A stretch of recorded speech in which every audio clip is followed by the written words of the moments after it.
हाय friends, मैं CA Sunil Kesani आप सबके सामने आ गया हूं अपने सेशन के साथ। Good afternoon everyone. हेलो जी, हेलो। नित्या प्रकाश है, हाय सर, नमन कह रहे हैं, Ram Ram ji. Satish Kumar is saying hi friends, मैं सीए सुनील केसानी आप सबके सामने आ। सतीश कुमार हमारे सामने हैं, वो भी कह रहे हैं hello hello everyone, hello hello hello. चलो दोस्तों, आज हम आपके साथ आए हैं अपना आरटीपी का डिस्कशन करने। जो हमारे साथ आरटीपी में क्वेश्चंस आए हैं उनके बारे में आज हम आपके साथ डिटेल में चर्चा करने वाले हैं। हर क्वेश्चन को दोस्तों बहुत ही डिटेल में हम आपके साथ एनालाइज करेंगे।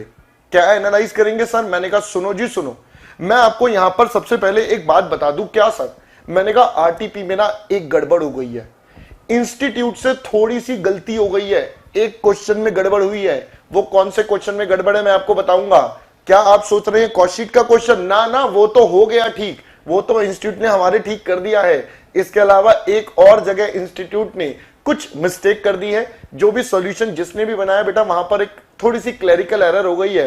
वो क्या एरर है, कैसे है, हम सारी बातें आपके साथ करेंगे और सारे के सारे क्वेश्चन हम आपके साथ बहुत ही डिटेल में यहां पर चर्चा करने वाले हैं। ऑलराइट दोस्तों, एक इंपॉर्टेंट बात, अगर आपको कोई भी बीच में पॉइंट पूछना है या कुछ भी इशू है तो आप मुझे चैट सेक्शन में मेरे से बात कर सकते हैं और मुझे अपने डाउट्स बता सकते हैं। बीइंग ये लाइव वीडियो हमारी आपके साथ स्ट्रीम हो रही है तो आपके साथ बहुत ही बढ़िया मजेदार से हम ये टॉपिक पूरा का पूरा कवर करेंगे। ऑलराइट, ठीक है सर। तो चलिए दोस्तों, अब मैं आपके साथ फटाफट से अपने इस टॉपिक को जल्दी से कर लेता हूं start. Let's start with our topic.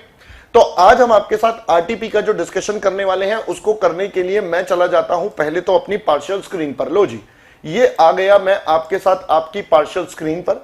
अब हमारे साथ हमारे क्वेश्चंस भी दिख रहे हैं और मैं भी आपको दिख रहा हूं, जहां पर मैं आपको लिख लिख कर एक एक चीज की एक्सप्लेनेशन देता रहूंगा। ठीक है? हाँ सर, चलो तो लेट्स स्टार्ट दिस जर्नी।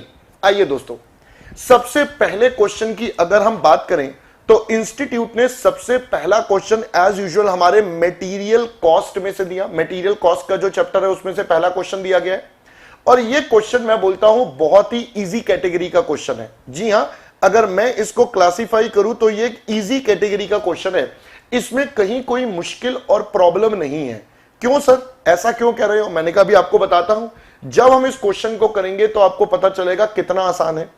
ये सिंपल लेवल्स ऑफ इन्वेंट्री का क्वेश्चन है, जहां पर इंस्टीट्यूट ने सीधा सीधा डेटा दिया है और आपसे जनरल बातें या जनरल पॉइंट्स ही पूछे हैं। क्या क्या है आइए देखते हैं।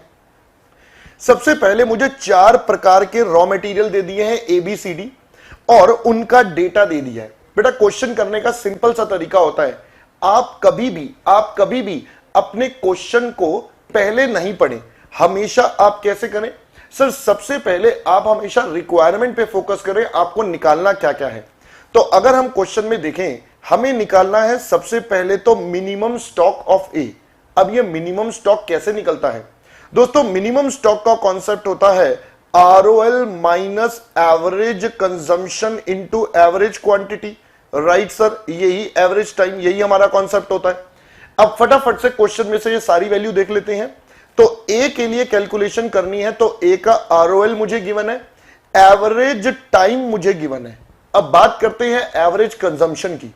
प्रणव भी आ गए हैं, गुड आफ्टरनून प्रणव, वेलकम बेटा, welcome to the session.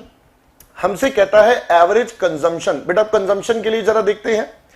Question ने मुझे पहले बोला है यूजेज पर यूनिट। बेटा यूजेज पर यूनिट बोला है, कंजम्पशन डायरेक्टली नहीं बताया। यूजेज पर यूनिट का मतलब है एक फिनिश गुड्स बनाने में कितना रॉ मटेरियल यूज होता है। क्वेश्चन में बताया है एक को बनाने में 12 किलो है और नीचे बताया हुआ है weekly production varies from 550 to 1250 units averaging 900। इसका मतलब मिनिमम 550 है, मैक्सिमम 1250 है और एवरेज 900 है। तो बेटा ये डिटेल हमारे पास है, हम इसमें वैल्यू फिल करके बड़े आराम से अपना आंसर कंप्यूट कर सकते हैं। कैसे? मैंने कहा ये देख भी लेते हैं। तो ये हमारा concept ROL, average consumption, average time. ROL दोस्तों हमें क्वेश्चन में ही गिवन है 60,000 kg, ये देखिए हमने पहले ही मार्क कर लिया। एवरेज टाइम है 3। Finished goods on an average बनते हैं 900 और एक में लगता है 12 किलो। तो इसका मतलब 900 इंटू 12 ये हमारा एवरेज कंजम्पशन हो गया और ये हमारे पास एवरेज टाइम है, तो हमारे पास हमारा ROL का लेवल निकल कर आ गया। Sir exam will start from 18 November, hurray. अच्छा जी, डिले हो गए हैं, कोई बात नहीं, बहुत अच्छी बात है दोस्तों। देखो दोस्तों, मैं आपको ना यहां पर एक बात बता दूं, आप ना ये मत सोचो कि मेरे एग्जाम डिले हो रहे हैं या एग्जाम होंगे या नहीं होंगे या दिसंबर में होंगे या कब होंगे। दोस्तों मैं यहां पर आपको ना एक सिंपल सी बात बताता हूं, आप अपनी तैयारी यही सोच के करो कि आपके 2 तारीख को पेपर है। आप यही सोच के करो, 1 या 2 तारीख जब भी आपके पेपर स्टार्ट हो रहे हैं, आप उसी डेट को सोच के चलो। आप बिल्कुल भी और कुछ मत सोचो। क्यों? सर अगर आपने उस डेट तक अपनी सारी प्रिपरेशन कवर कर ली, तो उसके बाद अगर मान लो एग्जाम लेट हो रहे हैं या कुछ भी हो रहा है, what ever the case is, बेटा आपके पास एक्स्ट्रा टाइम मिल जाएगा। प्रणव बेटा, नोटिफिकेशन अभी मैंने भी नहीं देखा, मैं भी आपके साथ सेशन ले रहा हूं, मे भी अभी बैक एंड पे आया हो, तो समी ने हमें पहले देख लिया हो। ओजस्वी हमारे साथ हैं, गुड मॉर्निंग ओजस्वी, वेलकम बेटा। तो मैं यहां पर बोलूंगा बेटा, अपनी प्रिपरेशन आप टाइम पर ही करो। आप अच्छा अभी अभी आया है, थैंक यू। चलो कब आया नोटिफिकेशन? नमन पूछ रहे हैं, समी कह रहे हैं बेटा अभी अभी नोटिफिकेशन आया है, मैंने भी नहीं देखा, मैं भी आपके साथ सेशन में इन्वॉल्व हूं। बट दोस्तों मैं आपको फिर से बोल रहा हूं, जब भी नोटिफिकेशन आए, जैसा मर्जी आए दोस्तों, आप इतनी टेंशन मत लो, आप इतनी टेंशन मत लो। आप बेटा अपने कॉन्सेप्ट पे फोकस करो, आप अपनी तैयारी पे फोकस करो, आप अपनी मेहनत पे फोकस करो। एग्जाम्स अगर लेट हो रहे हैं, मान लो आपके पास अगर एग्जाम मान लो 10 दिन आगे भी चले गए हैं, 15 दिन आगे चले गए हैं, तो दोस्तों ये समझना ये बोनस है आपका। ये मत सोचना कि इस 15 दिन में मैं तैयारी करूंगा ना, ये गलत होगा। आप इन 15 दिन को बोनस मान के चलना, तो आपको यही बात का ध्यान रखना है, ठीक है। चलो अब वापस से हम बेटा अपने क्वेश्चंस पे जरा फोकस कर लेते हैं, जल्दी जल्दी करते हैं, ये बड़े सारे इंपॉर्टेंट क्वेश्चंस है आपके इस बार आरटीपी में, ठीक है जी। चलिए आरटीपी से हमें एक कॉन्सेप्ट, हमें यह आइडिया हो जाता है कि भाई साहब हमारे पास एग्जाम का लेवल क्या होने वाला है, ये हमें पता चल जाता है, राइट। चलो आगे बढ़ते हैं। उसके बाद हमसे क्वेश्चन में बोला है मैक्सिमम स्टॉक कितना होगा, तो बेटा मैक्सिमम स्टॉक कैसे निकलता है बताओ मुझे। मैक्सिमम इतना था, इतना और मंगा लिया, जब तक आएगा खाते पीते रहेंगे। हमने तो इसी तरीके से आपको कॉन्सेप्ट पढ़ाए हैं सारे के सारे, है ना। तो भाई ROL अब बी का देखें, ROL मुझे गिवन है, ROQ क्वेश्चन ने गिवन था 8000, तो 70 और प्लस 8000 एक हो गया बेटा, ये देखो। अब मिनिमम कंजम्पशन की बात करें तो मिनिमम है 550 यूनिट और एक प्रोडक्ट में लगते हैं 8, तो इसके बेस पर हमारे पास इसका मिनिमम कंजम्पशन आ जाएगा 550 इंटू 8 और टाइम है हमारे पास 5, तो बेटा ये 550 इंटू 8 और ये 5 वीक्स।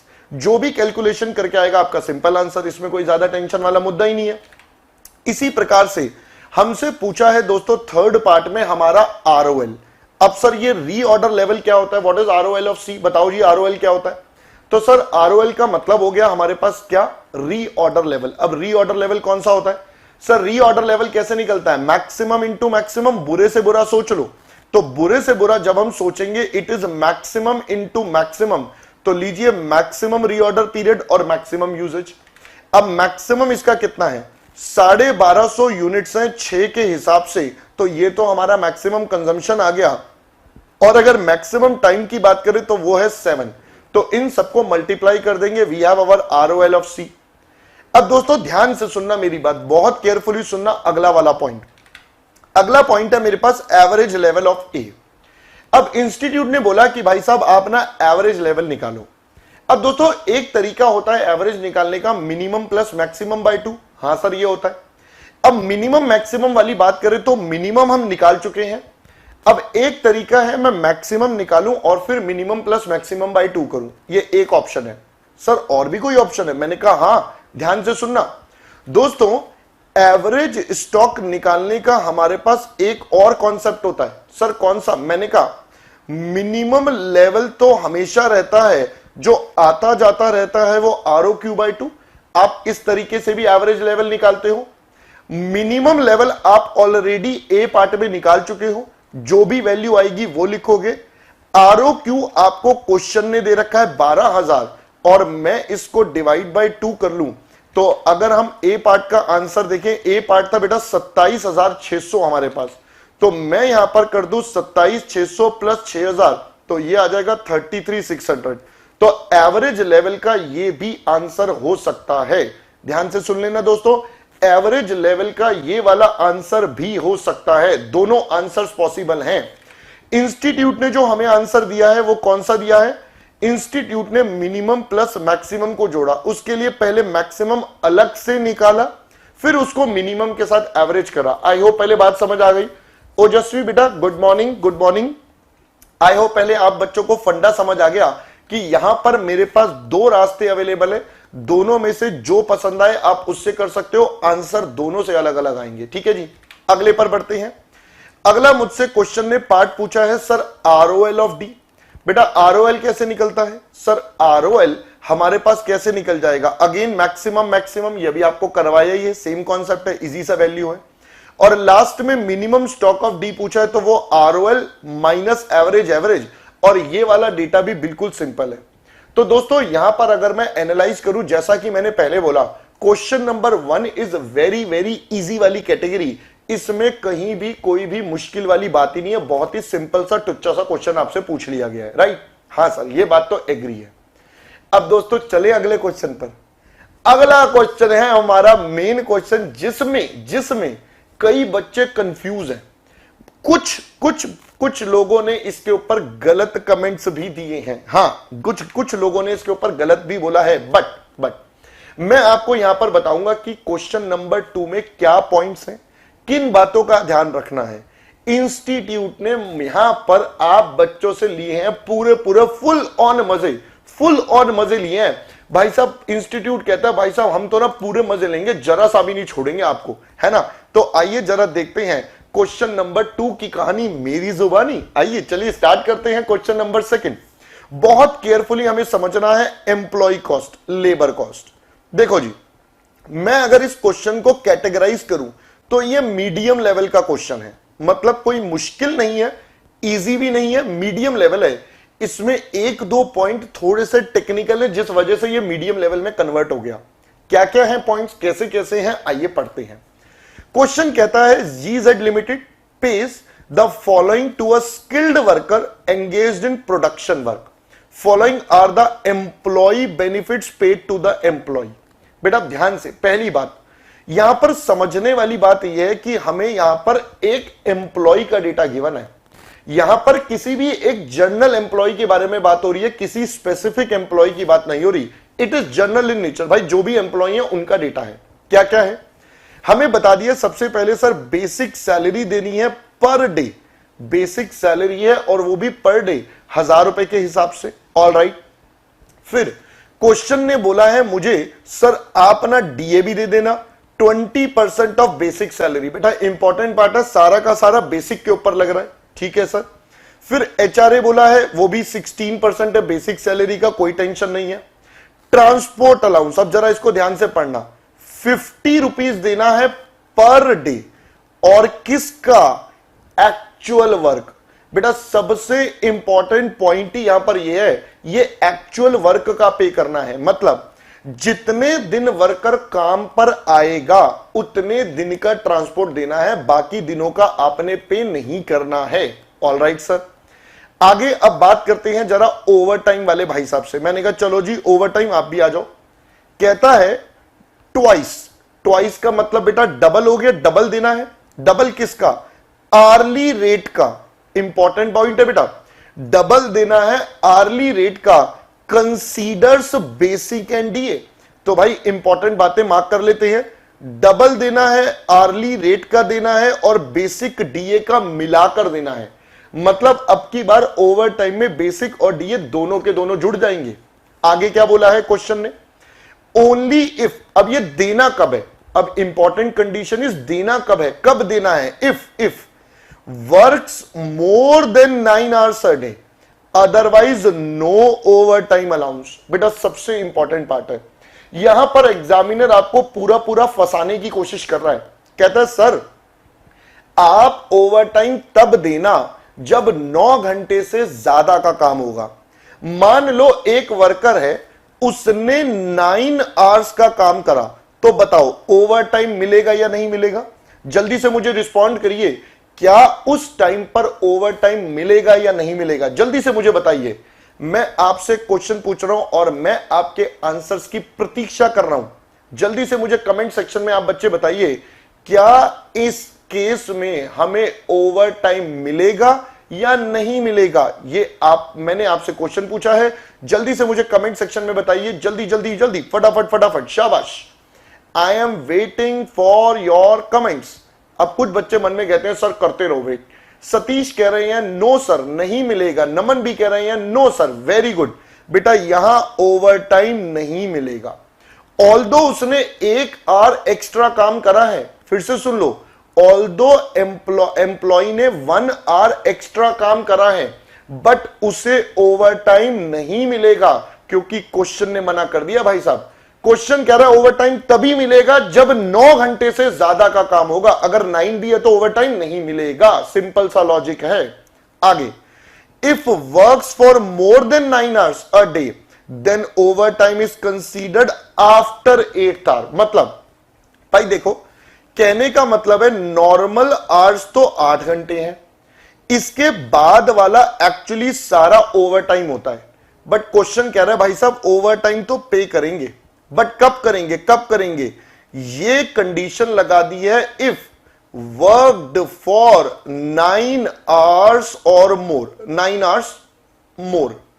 मतलब अगर 9 घंटे से ज्यादा काम करेगा तब ये ओवर टाइम मिलेगा, वरना ओवर टाइम नहीं मिलना है। और ओवर टाइम काउंट कहां से होगा?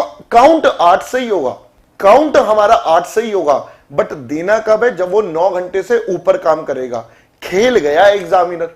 जब हम नॉर्मली अपने स्टडी मॉड्यूल में फैक्ट्रीज एक्ट के हिसाब से चलते हैं तो वो कहता है भाई 8 के बाद ओवर टाइम शुरू हो जाएगा, बट यहां पर आपको कह रहा है भाई साहब 9 के बाद ओवर टाइम मिलेगा। तो बेटा मैं इसको बोलता हूं खेल गया आपके साथ एग्जामिनर, मजे लीजिए आपके बैठे बैठे। तो अब आप देख रहे हो एग्जामिनर ने ये पॉइंट डालकर आपको कंफ्यूज करने की कोशिश करी है, गड्ढा बना दिया है। और दोस्तों मैंने आपको एक और बात बताई थी, अगर क्वेश्चन साइलेंट हो तो हम फैक्ट्रीज एक्ट लगाते हैं, वरना तो जो क्वेश्चन बोल रहा है we have to go by that. तो भाई जो बोल रहा है उसके हिसाब से चलना है, यहीं पर उसके हिसाब से चलेंगे। हां प्रणव, मैंने वही बोला है बेटा, अगर क्वेश्चन ने हमें बोला होता, कुछ ना बोला होता तो फैक्ट्रीज एक्ट लेते, बट यहां तो क्वेश्चन नहीं बोल रहा तो भाई उसके हिसाब से ही चलेंगे। जो क्वेश्चन ने बोला है ना, जो आज्ञा, जो आदेश प्रभु, जैसा बिग बॉस कहेंगे वैसा ही हम काम करते हैं। नमन कह रहे हैं 9 आवर्स काम किया तो मतलब 1 आवर्स बेकार चला गया। बिल्कुल नमन बेटा, बेकार नहीं गया। नमन 9th आवर के पैसे मिलेंगे, ध्यान से सुन लो बेटा, 9 आवर्स के पैसे मिलेंगे, पैसे जरूर मिलेंगे, बट बेटा पैसे मिलेंगे बट वो डबल रेट पर नहीं, सिंगल रेट पर मिलेंगे। That is the main point. ठीक है बेटा, चलो आगे बढ़ते हैं हम। तो ये ओवर टाइम के बाद चलते हैं। ओवर टाइम के क्वेश्चन के बाद बोला work of holiday and Sunday, अगर कभी हॉलीडे और संडे पर काम होगा तो क्या होगा? तो हॉलीडे और संडे को बोला है डबल देना है। ओहो, फिर से आ गया, ये फिर से मजे ले रहा है, डबल ट्रबल मजे लिए जा रहा है। तो क्वेश्चन कह रहा है भाई साहब डबल देना है, किसका? अब की बार किस चीज का डबल देना है? डबल देना है per day of basic rate. बेटा इंपॉर्टेंट वर्ड है, यहां पर बोल दिया पर डे का डबल देना है। ठीक है, सतीश कह रहे हैं क्वेश्चन का रिक्वायरमेंट क्या है? बेटा अभी क्वेश्चन का जब हम आगे बढ़ेंगे, कंप्लीट करेंगे तो आपको पूरी रिक्वायरमेंट भी बताएंगे। क्वेश्चन कहता है provided work at least 4 hours. लो जी, एक और कंडीशन डाल दी। कहता है भाई साहब संडे या जिस दिन छुट्टी है उस दिन के पैसे भी देंगे, बट कब देंगे? जब वो दिन में कम से कम 4 घंटे काम करेगा। जब वो दिन में 4 घंटे काम करेगा तब हम उसे ये डबल देंगे। ठीक है, holiday and Sunday basic is eligible for all allowances and statutory deductions. कह रहे भाई साहब सब चीजों के लिए अलाउड भी होगा। अगला earned leaves and casual leaves बोल रहा है, ये पेड लीव्स है। मतलब अगर कोई एम्प्लॉय कैजुअल लीव लेता है या अर्नड लीव्स लेता है तो उसके पैसे हमें उसे पे करने पड़ेंगे। We have to pay the money to the worker. Employers contribution to PF and employers contribution to pension fund. बेटा ये आपको पता ही है क्या करना होता है, ये हम अपनी कॉस्ट में एडअप कर देते हैं, क्योंकि जब वर्कर की सीटीसी निकाली जाती है that is cost to the company, तो ये उसका पार्ट बन जाता है, क्योंकि अल्टीमेटली एम्प्लॉयर ने ये खर्चा एम्प्लॉय के लिए करा है। ऑलराइट, ठीक है sir. Company normally works 8 hour a day and 26 days in a month. भाई 8 घंटे एक दिन में, 26 दिन एक महीने में। Company provides 30 minutes lunch break in between. ओहो, लो जी, कह रहा है भाई साहब कंपनी ना बड़ी दिलदार है। कहता है सर 8 घंटे का काम करना है, आधा घंटा लंच, जाओ ऐश कर लो, पार्टी कर लो, जो मर्जी कर लो, आधे घंटे में जितनी गप्पे मारनी है, जितनी बॉस की बुराइयां करनी है, सब कर लेना, आधे घंटे में खाना भी साथ में खा लेना। तो इसका मतलब दोस्तों, अगर हम इन दोनों को इंटरप्रेट करें तो इसका मतलब 8 माइनस हाफ बोले तो 7.5 घंटे मेरे इफेक्टिव आवर्स हो गए पर डे। सबसे पहले तो बेटा ये हमारे पर डे के इफेक्टिव आवर्स हो गए। नमन कह रहे हैं संडे को 2 आवर्स काम करा तो उन 2 आवर्स का नॉर्मल वेजेस तो मिलेगा। बिल्कुल नमन, आप एब्सोल्युटली सही कह रहे हो बेटा। संडे को अगर 2 घंटे काम हुआ तो नॉर्मल वेजेस मिलेगा, डबल वाला नहीं मिलेगा। डबल तब मिलेगा जब 4 घंटे मिनिमम काम करो एक दिन। ठीक है जी, आगे अब आता है क्वेश्चन का इंपॉर्टेंट एरिया, पढ़ना बेटा। During the month of August mister Z, अब भाई एक एम्प्लॉय के बारे में बात कर रहा है, अभी तो जनरल बातें कर रहा था सारे एम्प्लॉयज पर जो एप्लीकेबल है। अब एक particular employ that is Z के बारे में हमसे बातें कर रहा है। क्या कहता है? Works for 23 days. पहली बात बेटा इसने 23 दिन काम करा है, इंक्लूडिंग, वर्ड इंपॉर्टेंट है दोस्तों, इंक्लूडिंग, ये वर्ड है इंपॉर्टेंट हमारा, दिस इज इंक्लूडिंग। क्या इंक्लूड है? Including 15 August and Sunday. बेटा ये दोनों छुट्टी वाले दिन हो गए जो अभी हम बात कर रहे थे ऊपर, हॉलीडे एंड संडे वाला, तो 2 दिन इसने इंक्लूड करा है। अच्छा, and applied for 3 days of casual leaves, और 3 दिन की इसने छुट्टी भी अप्लाई करी थी। बेटा जो छुट्टी अप्लाई करी थी उसके पैसे तो देने ही देने हैं, क्वेश्चन ने पहले ही बोल दिया था। On 15 August and Sunday he worked for 5 and 6 hours. ओहो, लो जी लो भाई साहब, संडे और हॉलीडे वाले दिन इसने काम करा। ऊपर कंडीशन थी 4 घंटे काम करना है, ये बिल्कुल बॉर्डर पे काम करा। एक दिन 5 घंटे, एक दिन 6 घंटे। तो बताओ बेटा 5 घंटे और 6 घंटे काम करा, इसका मतलब 5 घंटे और 6 घंटे जो काम हुआ बेटा, ये हमारे पास डबल वेजेस के लिए एलिजिबल हो गया। He is now eligible for double wages. सबसे पहली बात, नमन कह रहे हैं सर लंच ब्रेक लेस क्यों किया? वो तो नॉर्मल में आता है। बेटा नॉर्मल आता है इसीलिए ही तो माइनस करा है। आप जब इफेक्टिव आवर्स निकालते हो तो टोटल में से नॉर्मल लॉस माइनस करते हो, सो नॉर्मल वाला है तभी हमने माइनस करा है। आगे क्या बोला है? On 5th and 13th August he work for 10 and 9 hours. बेटा बताओ 2 दिन इसने ज्यादा काम करा है, एक 10 आवर्स और एक 9 आवर्स। अब आप मुझे बताओ जब इसने 10 आवर्स काम करा और 9 आवर्स काम करा, बोनस कौन से दिन मिलेगा? बोनस मिलेगा सर सिर्फ 10 वाला, 9 वाला is not eligible for over time. ये ओवर टाइम के लिए एलिजिबल नहीं होगा सर, 10 वाला ओवर टाइम के लिए एलिजिबल है क्योंकि ये हम पहले ही डिसाइड कर चुके हैं। ठीक है, अच्छा, during the month mister Z work for 100 hours on job number इतना। कैलकुलेट, आइए अब जरा समझते हैं। पहले तो अगर हम पहले कैलकुलेशन समझते हैं, क्वेश्चन ने कहा अर्निंग्स पर डे बताओ। बेटा बताओ अर्निंग्स पर डे का मतलब क्या एग्जामिनर ने मुझसे जेड से रिलेटेड पूछा या इन जनरल? तो answer is sir in general पूछा मुझसे, कोई जेड वाली बात नहीं करिए। कह रहा है इन जनरल बता दो जी पर एम्प्लॉय का कितना। तो मैंने कहा आइए फटाफट से डिस्कशन करते हैं। दोस्तों ये हमें बड़ा क्लियर है कि 26 दिन, ध्यान से सुन लो, एक महीने में 26 दिन काम होता है तो 26 दिन के पैसे देने हैं। तो आइए अब जरा वापस से फटाफट अपने सॉल्यूशन पार्ट पर चलते हैं और जल्दी से सारी बातें देख लेते हैं। तो देखिए क्या कहता है। सबसे पहले अगर हम सॉल्यूशन पार्ट पर चले बेटा, फर्स्ट पार्ट अभी, तो फर्स्ट पार्ट को देखिए, जल्दी जल्दी देखते हैं बेटा।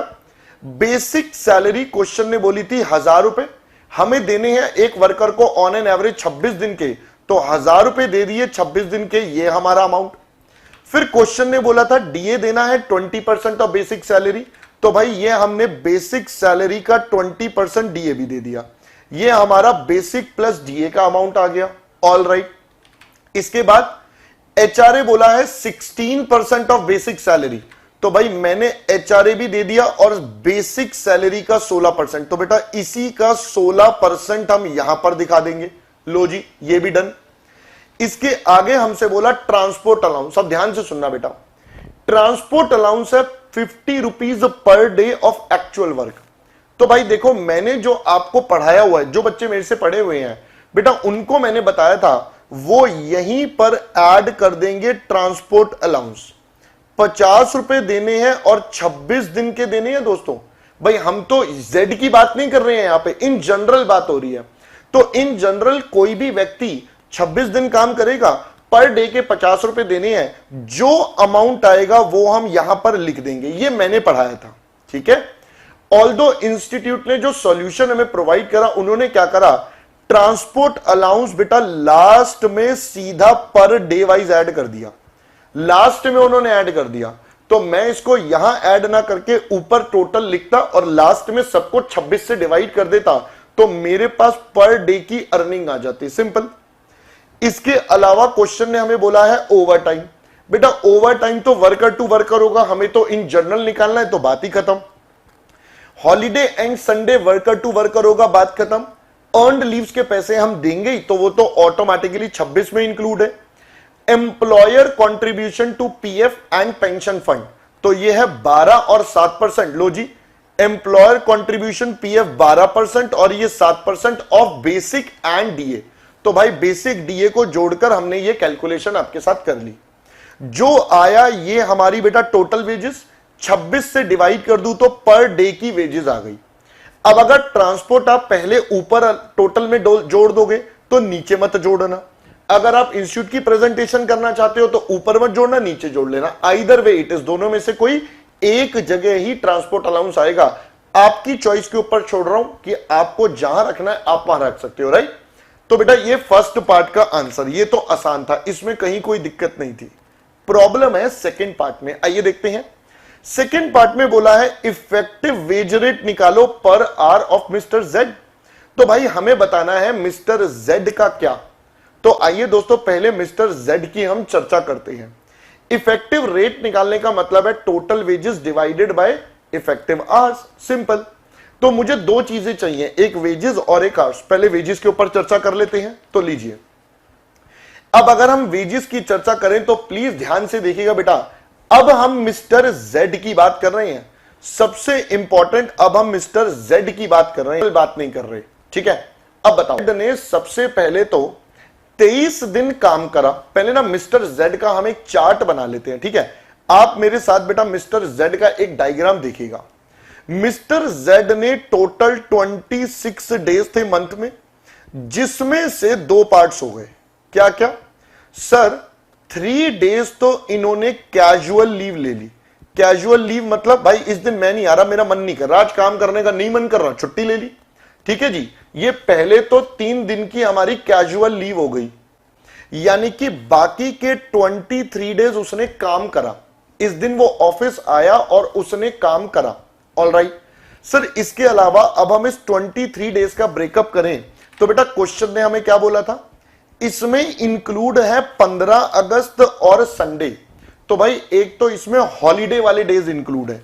तो भाई मैं इसका ब्रेकअप और फर्दर कर दूं तो एक इसमें मेरे पास हॉलीडे इंक्लूड है 15 अगस्त और संडे वाला, ऑलराइट सर। इसके अलावा 2 दिन इसने ओवर टाइम करा था, जो एक दिन 10 घंटे और एक दिन 9 घंटे काम करा है।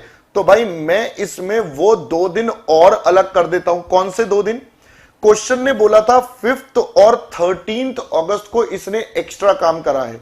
तो भाई यहां पर हम डाल देते हैं 5 एंड 13 अगस्त, ये 2 दिन हो गए जिस दिन अलग काम करा। तो बेटा बताओ 23 दिन टोटल काम था, जिसमें से 2 दिन छुट्टी वाले हो गए, 2 दिन ये हो गए, तो बाकी बच गए कितने डेज? सर बाकी हमारे पास बच गए 4 दिन हटा दो तो यहां पर आता है 19 दिन। आई होप पहले बात समझ आई। अब यानी कि ये 19 डेज उसने काम करा होगा 7.5 आवर्स पर डे के हिसाब से। इन 2 दिनों में उसने काम करा, एक दिन 10 और एक 9 आवर्स, और इन 2 दिनों में एक दिन काम करा 5 और एक दिन काम करा 4। तो भाई ये मेरे टोटल इफेक्टिव आवर्स बन सकते हैं। बट इन दिनों में तो लंच लिया नहीं, इनमें से -0.5 लंच का कर दूंगा तो ये मेरे पास हमारे इफेक्टिव आवर्स आ जाएंगे। सनी कह रहे हैं in all CA students exam may be after Diwali news is being run, is this true sir? Sunny बेटा मेरे को नहीं पता, अभी अभी हमें भी यूट्यूब पर बच्चों ने बताया कि कुछ नोटिफिकेशन टाइप आई है, but I am not sure. मैं भी आपके साथ सेशन में हूं, इन लाइव हूं, तो जब ये सेशन कंप्लीट होगा मैं देखूंगा, तभी मैं आपको बता पाऊंगा कि बेटा क्या गड़बड़ क्या हुआ है। ठीक है, चलो पहली बात तो ये समझ में आ गई आपको।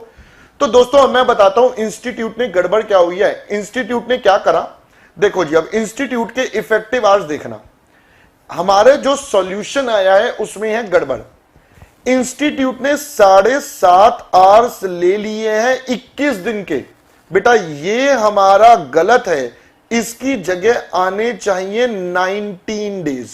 सबसे पहली बात, क्योंकि हमने अभी देखा टोटल 26 दिन में से 23 दिन जो काम हुआ, उस 23 में से 19 दिन ये वाले हैं, 20, 21 2 दिन ये वाले हो गए, और 22 और 23 2 दिन ये वाले हो गए। तो इस प्रकार से हमारा ये सारा का सारा काम आपके साथ हुआ है। आई होप पहले आप सब बच्चों को ये वाला पॉइंट समझ में आया है कि हमने काम किस प्रकार से करा है, राइट। अब ये वो 10 घंटे बेटा टोटल थे 10, जिसमें से 0.5 माइनस हो जाएंगे लंच के, 9 घंटे जिसमें से 0.5 माइनस होके 8.5 घंटे आ गए। इसके अलावा 5 घंटे और 6 घंटे का ओवर टाइम था, और ये वाला जो टाइम था ये विदाउट लंच था, तो इसलिए इसमें से हमने लंच वाले नॉर्मल लॉस माइनस नहीं करा। यहां पर 7.5 है, ये नॉर्मल लॉस माइनस करके हैं। तो बेटा इसका आंसर विल चेंज, यहां पर ये आंसर चेंज हो जाएगा। ये अभी जो इंस्टीट्यूट ने दिया है मैं उसी के हिसाब से बता देता हूं, बट यहां पर गड़बड़ है, ये 19 दिन होगा, ये कैलकुलेशन एरर हुई है। ठीक है जी, अच्छा जी आगे बढ़ते हैं। सर अब इसकी पर डे की कैलकुलेशन करते हैं। देखो दोस्तों, हमें पैसे तो इसे 26 दिन के ही देने हैं। 26 दिन में से 2 दिन ऐसे हैं जो हॉलीडे वाले हैं, और उस दिन इसने 5 और 6 घंटे काम करा है, तो इसका मतलब 4 घंटे से ज्यादा है, तो इसको डबल द रेट देना है। ठीक है सर, तो बेटा देखिए अब जरा यहां पर इंस्टीट्यूट ने इस चीज को थोड़े अलग तरीके से प्रेजेंट कर दिया। उन्होंने पहले 1000 रुपए पूरे 26 दिन के दे दिए। उन्होंने कहा भाई 1000 रुपए 26 दिन के बनते हैं, आप अपने बेसिक ले जाओ। बट जो 2 दिन उन्होंने हॉलीडे वाले दिन काम करा, बेटा जो 2 दिन हॉलीडे वाले दिन काम करा, उसके पैसे तो डबल बनते हैं। डबल बनते हैं पर डे, तो भाई पर डे के डबल कितने सर, यानी कि उन 2 दिन के 1000 रुपए और एक्स्ट्रा। तो इंस्टीट्यूट ने इसको एडिशनल वर्ड डाला, संडे और हॉलीडे का 1000 रुपए 2 दिन के। आप चाहो तो इसको अलग तरीके से भी कैलकुलेट कर सकते हो। कैसे? अब अगर हम इस वाली टेबल के बेस पर काम करें तो हम कहेंगे सर देखो 19 और 2 21 दिन के तो 1000 रुपए बनते हैं बेटा, 21 दिन के तो 1000 रुपए बनते हैं पहले तो, प्लस बाकी के जो 2 दिन है उनके 2000 रुपए बनते हैं। तो अगर आप इसका टोटल करोगे तो बेटा कितना हो जाएगा, 21,000 और 4000 बनता है 25,000। सॉरी ये कितने हो गए, 21, 22, 23, अच्छा 23 हो गए, और यहां पर 3 दिन और जोड़ने हैं, तो 24 और 4000 बनते हैं 28,000। तो भाई यानी कि इन दोनों का टोटल कर लो, ये भी आ जाता है 28,000। तो अब आप जैसे मर्जी समझ लो, एडिशनल वर्ड से करना है एडिशनल से कर लो, या आपने टोटल वाला कॉन्सेप्ट लगाना है वो लगा दो। उसके बाद डीए दे दिया 20% ऑफ बेसिक, बेटा 28,000 का 20% यहां आ गया। बाकी एचआरए ट्रांसपोर्ट 23 दिन का मिलेगा, क्योंकि ये 23 दिन ही ऑफिस आया है, ये मिल गया। और बाकी सारे तो आपको पहले बताए थे। अब जो नया एक आया ओवर टाइम। ओवर टाइम का रूल क्या था बेटा, डबल देना है, ध्यान से सुन लो बेटा, डबल देना है बेसिक और डीए का। बट कब देना है सर, वो देना है कब सर, वो देना है जब 9 घंटे से ज्यादा काम होगा। तो वो एक ही दिन था 10 घंटे वाला, जब 10 घंटे वाला दिन था तो उस दिन 2 घंटे के एक्स्ट्रा पैसे, तो बेटा 2 घंटे के एक्स्ट्रा डबल देने हैं per hour wise. Per hour wise देखो 1000 प्लस 200 हमारा डेली बेसिक और डीए हो गया। एक दिन में 7.5 घंटे काम होता है, ये पर आवर का रेट आ गया 160 रुपए एक दिन का। हमें इसका डबल देना है, डबल दे दिया, 2 घंटे का देना है, क्योंकि सिर्फ 10 आवर्स वाले पर देंगे, तो वो हमारा ओवर टाइम आ गया। बाकी सब हम पहले ही कर चुके हैं, ये वाली कैलकुलेशन मैं आपको बता चुका हूं, तो ये answer would be different, this would be different. ठीक है जी। सूरज कह रहे हैं हाय सर, हेलो सूरज, हेलो जी। और लास्ट पार्ट क्वेश्चन ने मुझसे क्या पूछा था? क्वेश्चन ने कहा था वेजेस बताओ इस वाले जॉब नंबर की। तो बेटा इस जॉब के लिए क्वेश्चन ने बोला है 100 घंटे काम हुआ है, 100 घंटे काम हुआ है, पर आर का जो भी रेट निकलेगा रिवाइज करके 100 से मल्टीप्लाई होगा आंसर। इंस्टीट्यूट ने अभी फिलहाल 248 निकाला है, तो उसी को 100 से मल्टीप्लाई करा और अपना आंसर प्रेजेंट कर दिया। So this is what is regarding this point. Alright, ठीक है। तो अब आपको समझ में आ जाना चाहिए कि भाई गड़बड़ कहां है। ये टेबल है मेन, ये टेबल है मेन जो आपको समझना है कि किस प्रकार से कौन से डेटा पर हमारा काम हो रहा है। ऑलराइट, चलिए अब बढ़ते हैं आगे। अगला क्वेश्चन हमारे पास है ओवरहेड्स का, एक बहुत ही इजी क्वेश्चन। ऐसे क्वेश्चन ऑलरेडी हम क्लास में आपके साथ कर चुके हैं और ये पास्ट आपके प्रैक्टिस मैनुअल वगैरह में सब में दिया हुआ है। तो हमारे पास खर्चे बता रखे हैं, 3 मशीन्स बता रखी हैं, ए बी और सी। पास्ट का ही क्वेश्चन है बेटा, रिपीट है, ये कोई नया क्वेश्चन नहीं है, it's just repetition of the old questions. ये हमें खर्चे बताए हुए हैं। अब खर्चों में से कुछ आइटम्स तो एलोकेशन में है, ये जैसे एलोकेटेड है, बाकी को हमें अपोर्शन करना पड़ेगा बेस्ड ऑन द डेटा जो भी क्वेश्चन में होगा। अब एक एक करके आइटम वाइज चलते हैं। क्वेश्चन ने बोला क्या है? क्वेश्चन ने मुझसे पूछा है कि भाई predetermined machine hour rate निकालो। आपको तो मशीन आर रेट निकालना है हर एक का, तीनों मशीन्स का। हमने कहा ठीक है सूरज बेटा, मैं सबको बोल रहा हूं अभी इस मुद्दे पर हम चर्चा बाद में करेंगे। मैं लाइव क्लास में हूं, मुझे नहीं पता नोटिफिकेशन आया है या नहीं आया या क्या हुआ है। ठीक है बेटा, चलो इधर देखो। अब क्वेश्चन में अब बेटा हमें अपनी मशीन आर रेट की स्टेटमेंट बनानी पड़ेगी। Let's prepare the statement. तो लीजिए अब हम फटाफट से statement of machine hour rate बना लेते हैं। सबसे पहले अपने 2 पार्ट्स में बांट देंगे, स्टैंडिंग चार्जेस और मशीन एक्सपेंसेस। दोनों पार्ट बन जाएंगे, मतलब फिक्स्ड और वेरिएबल में हमने अपने खर्चों को बांट दिया। तो अगर हम देखें सबसे पहला खर्चा दोस्तों क्वेश्चन ने बोला डेप्रीसिएशन। जो डेप्रीसिएशन है वो सीधा सीधा एलोकेशन है, तो मुझे कोई दिमाग ही नहीं लगाना, मैंने भी सीधा लिखा डेप्रीसिएशन। डायरेक्ट लिख दो या एलोकेशन, जो जिस डिपार्टमेंट का है उस डिपार्टमेंट में चार्ज कर दिया, खत्म, इसमें तो दिमाग ही नहीं है। इसके बाद स्पेयर पार्ट्स। सर है तो ये एलोकेशन, बट इसके लिए क्वेश्चन ने एडजस्टमेंट बोली थी। क्वेश्चन ने कहा था 15% तो इसका प्राइस बढ़ जाएगा, और दूसरा साथ साथ 25% इसका कंजम्पशन बढ़ेगा, सिर्फ बी और सी का। तो मैंने कहा सर एक काम करते हैं, वर्किंग नोट बना लेते हैं। तो हम स्पेयर पार्ट्स का एक छोटा सा वर्किंग नोट बना लेंगे। लीजिए, पहले हमने कहा ये हमारे स्पेयर पार्ट्स की वैल्यूज हैं जो क्वेश्चन में गिवन है। प्राइस बढ़ेगा बेटा, प्राइस तो सबके लिए बढ़ेगा, तो हमने 15% सबका प्राइस बढ़ा दिया, ये टोटल आ गया। फिर हमने 25% की कंजम्पशन बढ़ाई है, सिर्फ बी और सी की। ये सिर्फ बी और सी की बढ़ी, और ये हमारी एस्टिमेटेड या टोटल कॉस्ट निकल कर आ गई कि ये हमारी टोटल कॉस्ट है जो हमें चार्ज करनी है। आई होप पहले ये फंडा समझ में आ गया कि ये हमने कैसे निकाला, और ये हमने वैल्यूज अपने मेन आंसर में पुट कर दी स्पेयर पार्ट्स की। ये लो जी, फाइनल एस्टिमेट्स हमारे पास आ गए हैं। इसके अलावा क्वेश्चन ने बोला है हमारे पास अगले खर्चे की बात करें तो अगला खर्चा है पावर तो डिस्ट्रीब्यूट हो जाएगा हमारे पास। एक क्वेश्चन में बेसिस दे रखा है ratio of केडब्ल्यू rating, that is kilowatt rating. तो 3:3 में पावर को बांट देंगे। ये देखिए पावर बढ़ गया 3:3 में। उसके बाद अगली आइटम है हमारे पास, नेक्स्ट इज कंज्यूमेबल स्टोर्स। ये ऑलरेडी गिवन है, कोई एडजस्टमेंट नहीं है। सर न्यू सिलेबस का आरटीपी है फिर ओल्ड का? बेटा ये न्यू सिलेबस का है सूरज आरटीपी। कंज्यूमेबल स्टोर्स हमारे पास ही है बेटा, सीधा सीधा डायरेक्ट हमने कंज्यूमेबल स्टोर्स की वैल्यूज भी लिख दी है। अगला इंश्योरेंस ऑफ मशीन है दोस्तों 80,000। अब इंश्योरेंस होता है वैल्यू ऑफ द मशीन के बेस पर। अब वैल्यू ऑफ द मशीन हमें कहीं भी क्वेश्चन में गिवन नहीं है कि वैल्यू ऑफ मशीन कितनी है, तो यहां से बेटा एक इंटरप्रिटेशन निकलता है कि जो डेप्रीसिएशन होता है वो भी तो वैल्यू ऑफ मशीन पर ही निकलता है।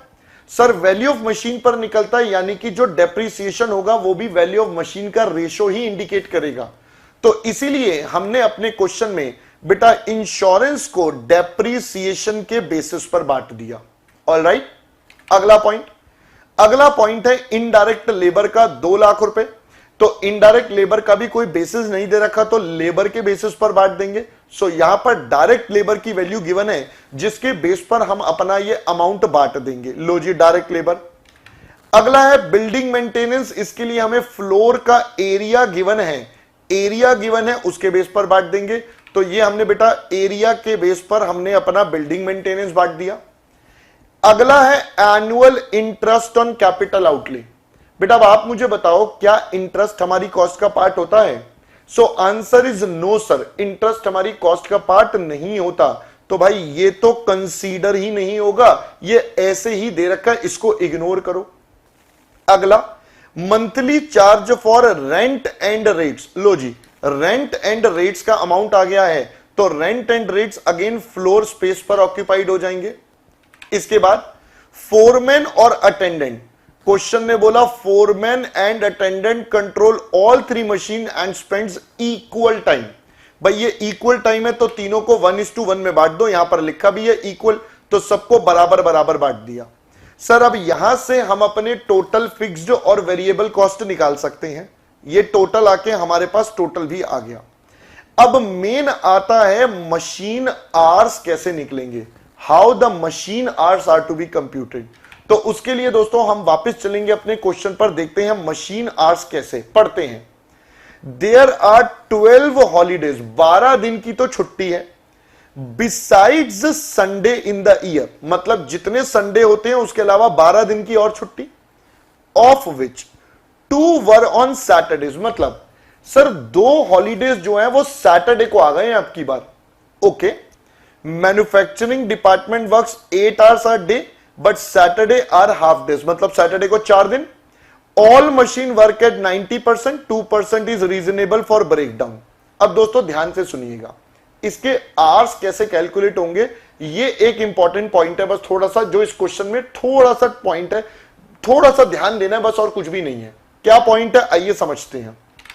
क्वेश्चन में अब हम बेटा इसका एक वर्किंग नोट बनाते हैं। पहले तो देखो, पूरे साल में 52 संडे होते हैं, बिल्कुल सर। तो हॉलीडे कितनी दिन है, जिस दिन छुट्टी है 52 तो संडे हो गए और 12 हॉलीडेज है, क्वेश्चन ने बोल दिया, तो टोटल 64 डेज तो छुट्टी हो गई। बट यहां पर एक कंडीशन बोली थी, जो हॉलीडेज है उसमें 2 हॉलीडेज जो हैं वो सैटरडे को हैं, 2 हॉलीडेज सैटरडे को हैं। तो इसका मतलब 52 दिन हमारे पास तो फुल हो गए सैटरडे वाले, और 2 दिन छुट्टी थी, तो यानी कि 50 सैटरडेज हो गए जिस दिन काम हुआ। बेटा आपको ध्यान रखना है, ये वो 50 दिन हो गए जिस दिन हमने काम करा है एग्जैक्टली। ठीक है सर, यानी कि काम कितने आवर्स हुआ। बेटा देखो टोटल होते हैं 365 दिन, 64 तो छुट्टी है, 50 दिन सैटरडे के हटा दो।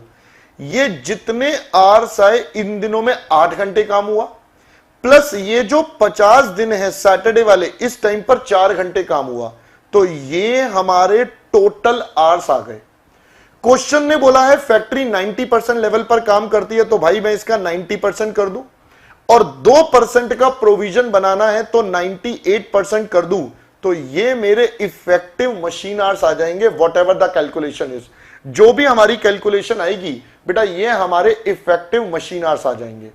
तो अगर हम यहां पर ध्यान से देखें तो बेटा मेरे इफेक्टिव मशीन आवर्स यही करे हैं। तो पहले फुल वर्किंग डेज निकाल लिए, इन फुल वर्किंग डेज में तो पूरे 8 घंटे का काम हुआ, सैटरडे को हमारा 4 घंटे का काम हुआ है, तो ये टोटल मिलाकर हमारे पास इतने आवर्स, इसका 90% और 2% माइनस कर दो या सीधा 98% कर दो, आपके पास वैल्यू आती है इतनी, राउंड ऑफ करके हमने कर दी इतनी, 1948 आवर्स आ गए हैं। तो ऊपर जितने भी खर्चे हैं ये वाले, इन सबको 1948 से हम डिवाइड करेंगे और हमारे पास आंसर रेडी हो जाएगा। आई होप पहले आप सबको बात समझ आ गई है। अंकुश आए हैं, सॉरी फॉर लेट, कोई बात नहीं बेटा अंकुश, कोई बात नहीं, हमारी भी वीडियो बीच में रुक गई थी, बार बार रुक जा रही है, पता नहीं आज क्या इशू आ रहा है, there is some technical issue जिस वजह से थोड़ी गड़बड़ हो रही है। सेकंड पार्ट चल रहा है, पहला पार्ट अभी देखेंगे, उसको बाद में एडिट करके आप बच्चों के लिए कंप्लीट वीडियो डाल देंगे। ठीक है जी, चलिए आगे बढ़ते हैं। तो ये एक ओवरहेड्स का क्वेश्चन था। इसके बाद क्वेश्चन ने एक्टिविटी बेस्ड कॉस्टिंग का क्वेश्चन दिया, बहुत ही टुच्चा क्वेश्चन, बिल्कुल बकवास सा, इसमें कोई दिमाग लगाने का पॉइंट ही नहीं था। तो मैं फटाफट से आपके साथ ये डिस्कस कर लेता हूं। क्वेश्चन ने सबसे पहले बोला है कैलकुलेट कॉस्ट ड्राइवर रेट। अब भाई ये सबको पता होता है कॉस्ट ड्राइवर रेट कैसे। सर हमारे पास ओवरहेड्स दिए हैं, बजटेड वॉल्यूम है कॉस्ट ड्राइवर के। तो भाई मैं अगर इसको बोलूं ए, ये बोलूं बी, तो मैं यहां पर निकाल सकता हूं कॉस्ट ड्राइवर के रेट। वो कैसे निकल जाएंगे सर? वो निकल जाएंगे ए डिवाइडेड बाय बी।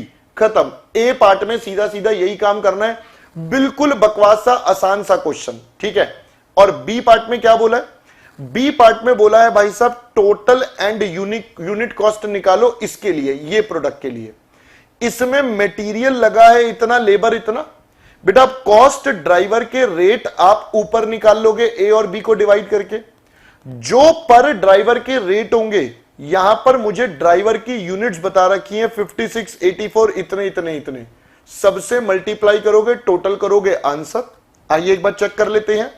तो अगर हम इसका सॉल्यूशन पार्ट देखें तो ये रहा दोस्तों इसका सॉल्यूशन पार्ट हमारे पास। ये देखिए ए और बी दोनों को डिवाइड करके ए बाय बी आ गया, जो हमने आपको पहले बताया। उसके बाद यहां पर कॉस्ट कैसे निकाली? मटेरियल जोड़ा, लेबर जोड़ा, ओवरहेड्स। अब देखो हमें प्रोक्योरमेंट का ड्राइवर निकाला था 1535, तो ये क्वेश्चन में आ गया 1535, और क्वेश्चन में गिवन था 56 इसकी कॉस्ट ड्राइवर की क्वांटिटी।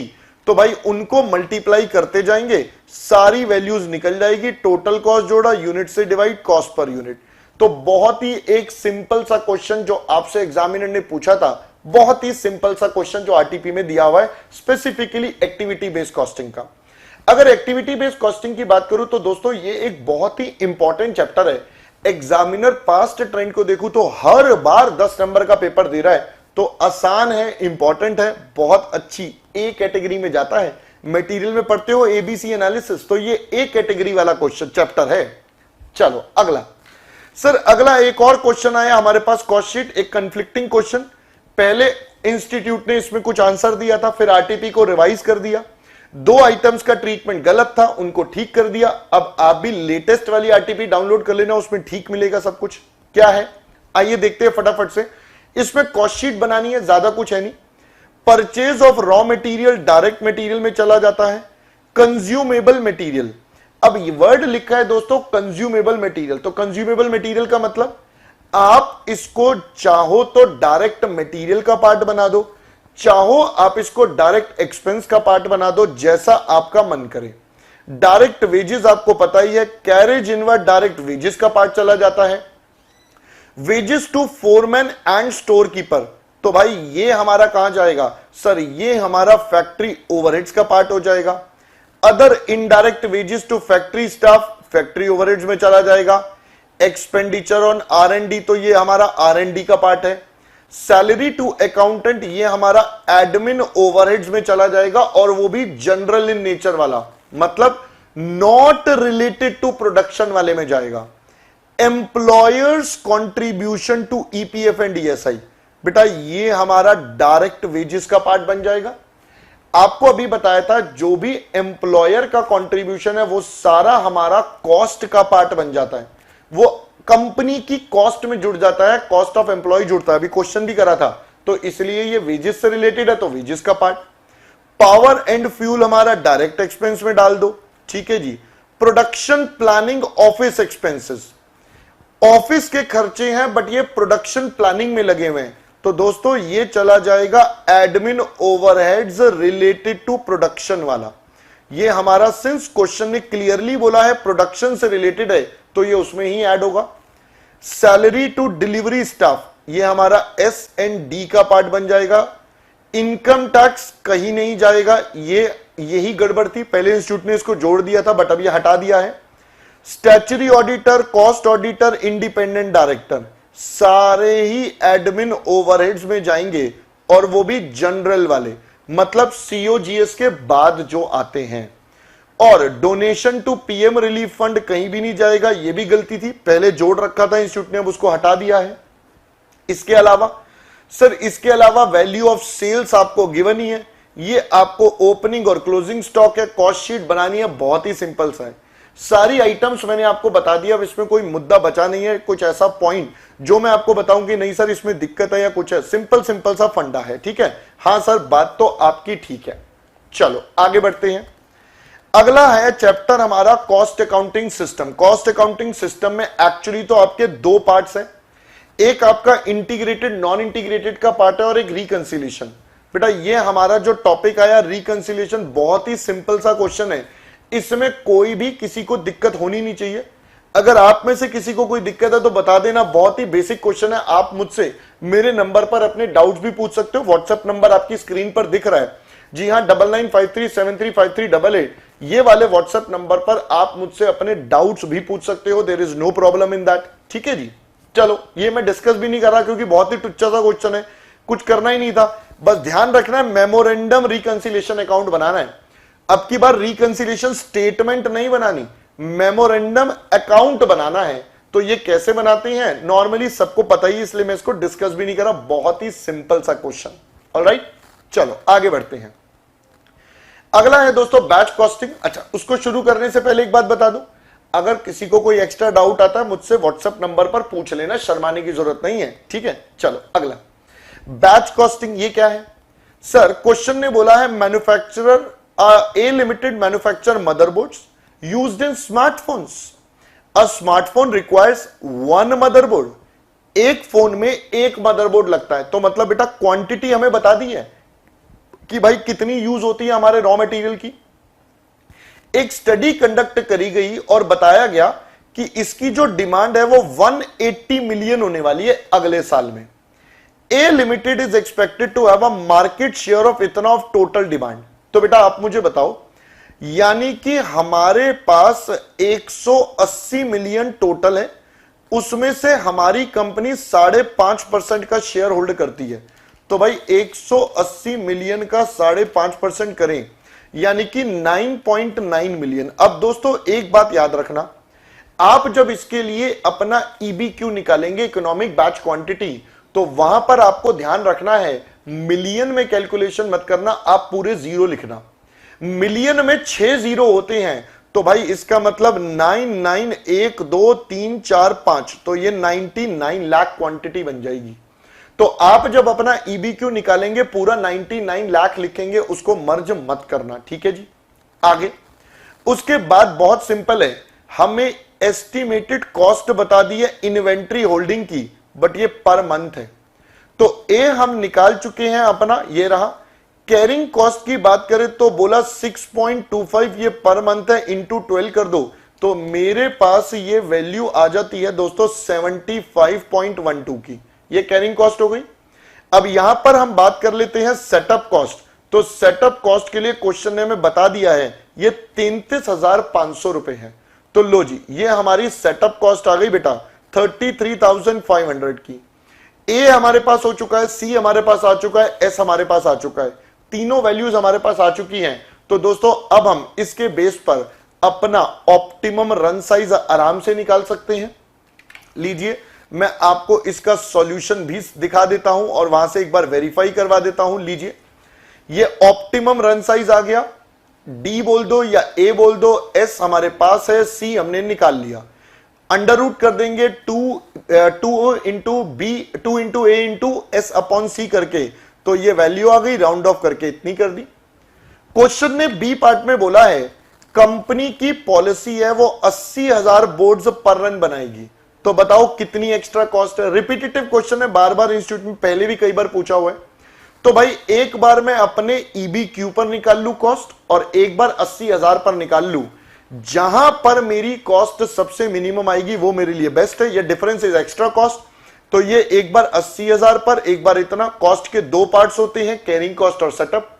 तो दोनों का जो डिफरेंस आया वो मेरी एक्स्ट्रा कॉस्ट निकल कर आ गई, क्योंकि ऑब्वियसली EBQ पर मेरी कॉस्ट कम आएगी, तो वही हमारे सामने आ गया। आई होप ये भी क्लियर हो गया। दोस्तों अगर मैं इस पूरे RTP को देखूं तो अभी तक का जो मुश्किल क्वेश्चन था वो था सिर्फ एक लेबर का क्वेश्चन, जिसमें इंस्टीट्यूट ने कई सारे तरीकों से आपको परेशान करने की कोशिश करी है, ठीक है। ऑल राइट, अगला आते हैं जॉब कॉस्टिंग का क्वेश्चन। ये क्वेश्चन बिल्कुल सेम है, ये क्वेश्चन बिल्कुल सेम है जो आपके स्टडी मॉड्यूल में दे रखा है। जी हां, बिल्कुल सेम है स्टडी मॉड्यूल वाला, कोई भी चेंज नहीं है, बिल्कुल सेम क्वेश्चन है। और इनफैक्ट ये पिछली आरटीपी या एमटीपी में भी पूछा गया है, तो ये बिल्कुल सेम क्वेश्चन है जो इसमें पूछा गया है। और अगर हम इसकी बात करें तो इसमें सिर्फ इकलौता पॉइंट है, मटेरियल की कॉस्ट कैसे निकाली जाएगी, how to compute the material cost, क्योंकि यहां पर वेटेड एवरेज प्राइस मेथड लग रहा है, आपको ओपनिंग गिवन है, परचेजेस गिवन है, और आपको साथ साथ इसमें इशू कितने करे गए हैं अलग अलग जॉब के लिए वो भी गिवन है। तो इकलौता पॉइंट है इस क्वेश्चन में, अलग अलग मटेरियल की कॉस्ट कैसे कैसे कंप्यूट करी जाएगी। This is the only point in the question जिसमें आपको समझना है। सिंस ये बिल्कुल स्टडी मॉड्यूल के जैसा क्वेश्चन है, बिल्कुल सेम है और इसमें कोई पॉइंट नहीं है, तो मैं उम्मीद कर रहा हूं आपने ये कर रखा होगा। अगर आपको इसमें कोई भी डाउट है कि सर कोई पॉइंट कैसे हुआ या क्या हुआ, तो आप मुझसे मेरे नंबर पर बात करके अपने डाउट्स को रिजॉल्व कर सकते हैं। ऑलराइट, बिल्कुल सेम है, इसलिए there is no point on discussing this. Right, चलो आगे बढ़ते हैं। जॉब कॉस्टिंग के बाद अगला क्वेश्चन हमारे पास इंस्टीट्यूट ने पूछा प्रोसेस का। ये एक अच्छा क्वेश्चन पूछा। जी हां दोस्तों, ये एक अच्छा क्वेश्चन पूछा। आप मेरे वर्ड ध्यान से सुन लेना। आइए जरा इस क्वेश्चन को एक बार डिस्कस करते हैं। अच्छा क्वेश्चन है, इंपॉर्टेंट क्वेश्चन है, बढ़िया क्वेश्चन है। आइए देखते हैं। M Limited produces a product X which passes through 3 process 1, 2 and 3।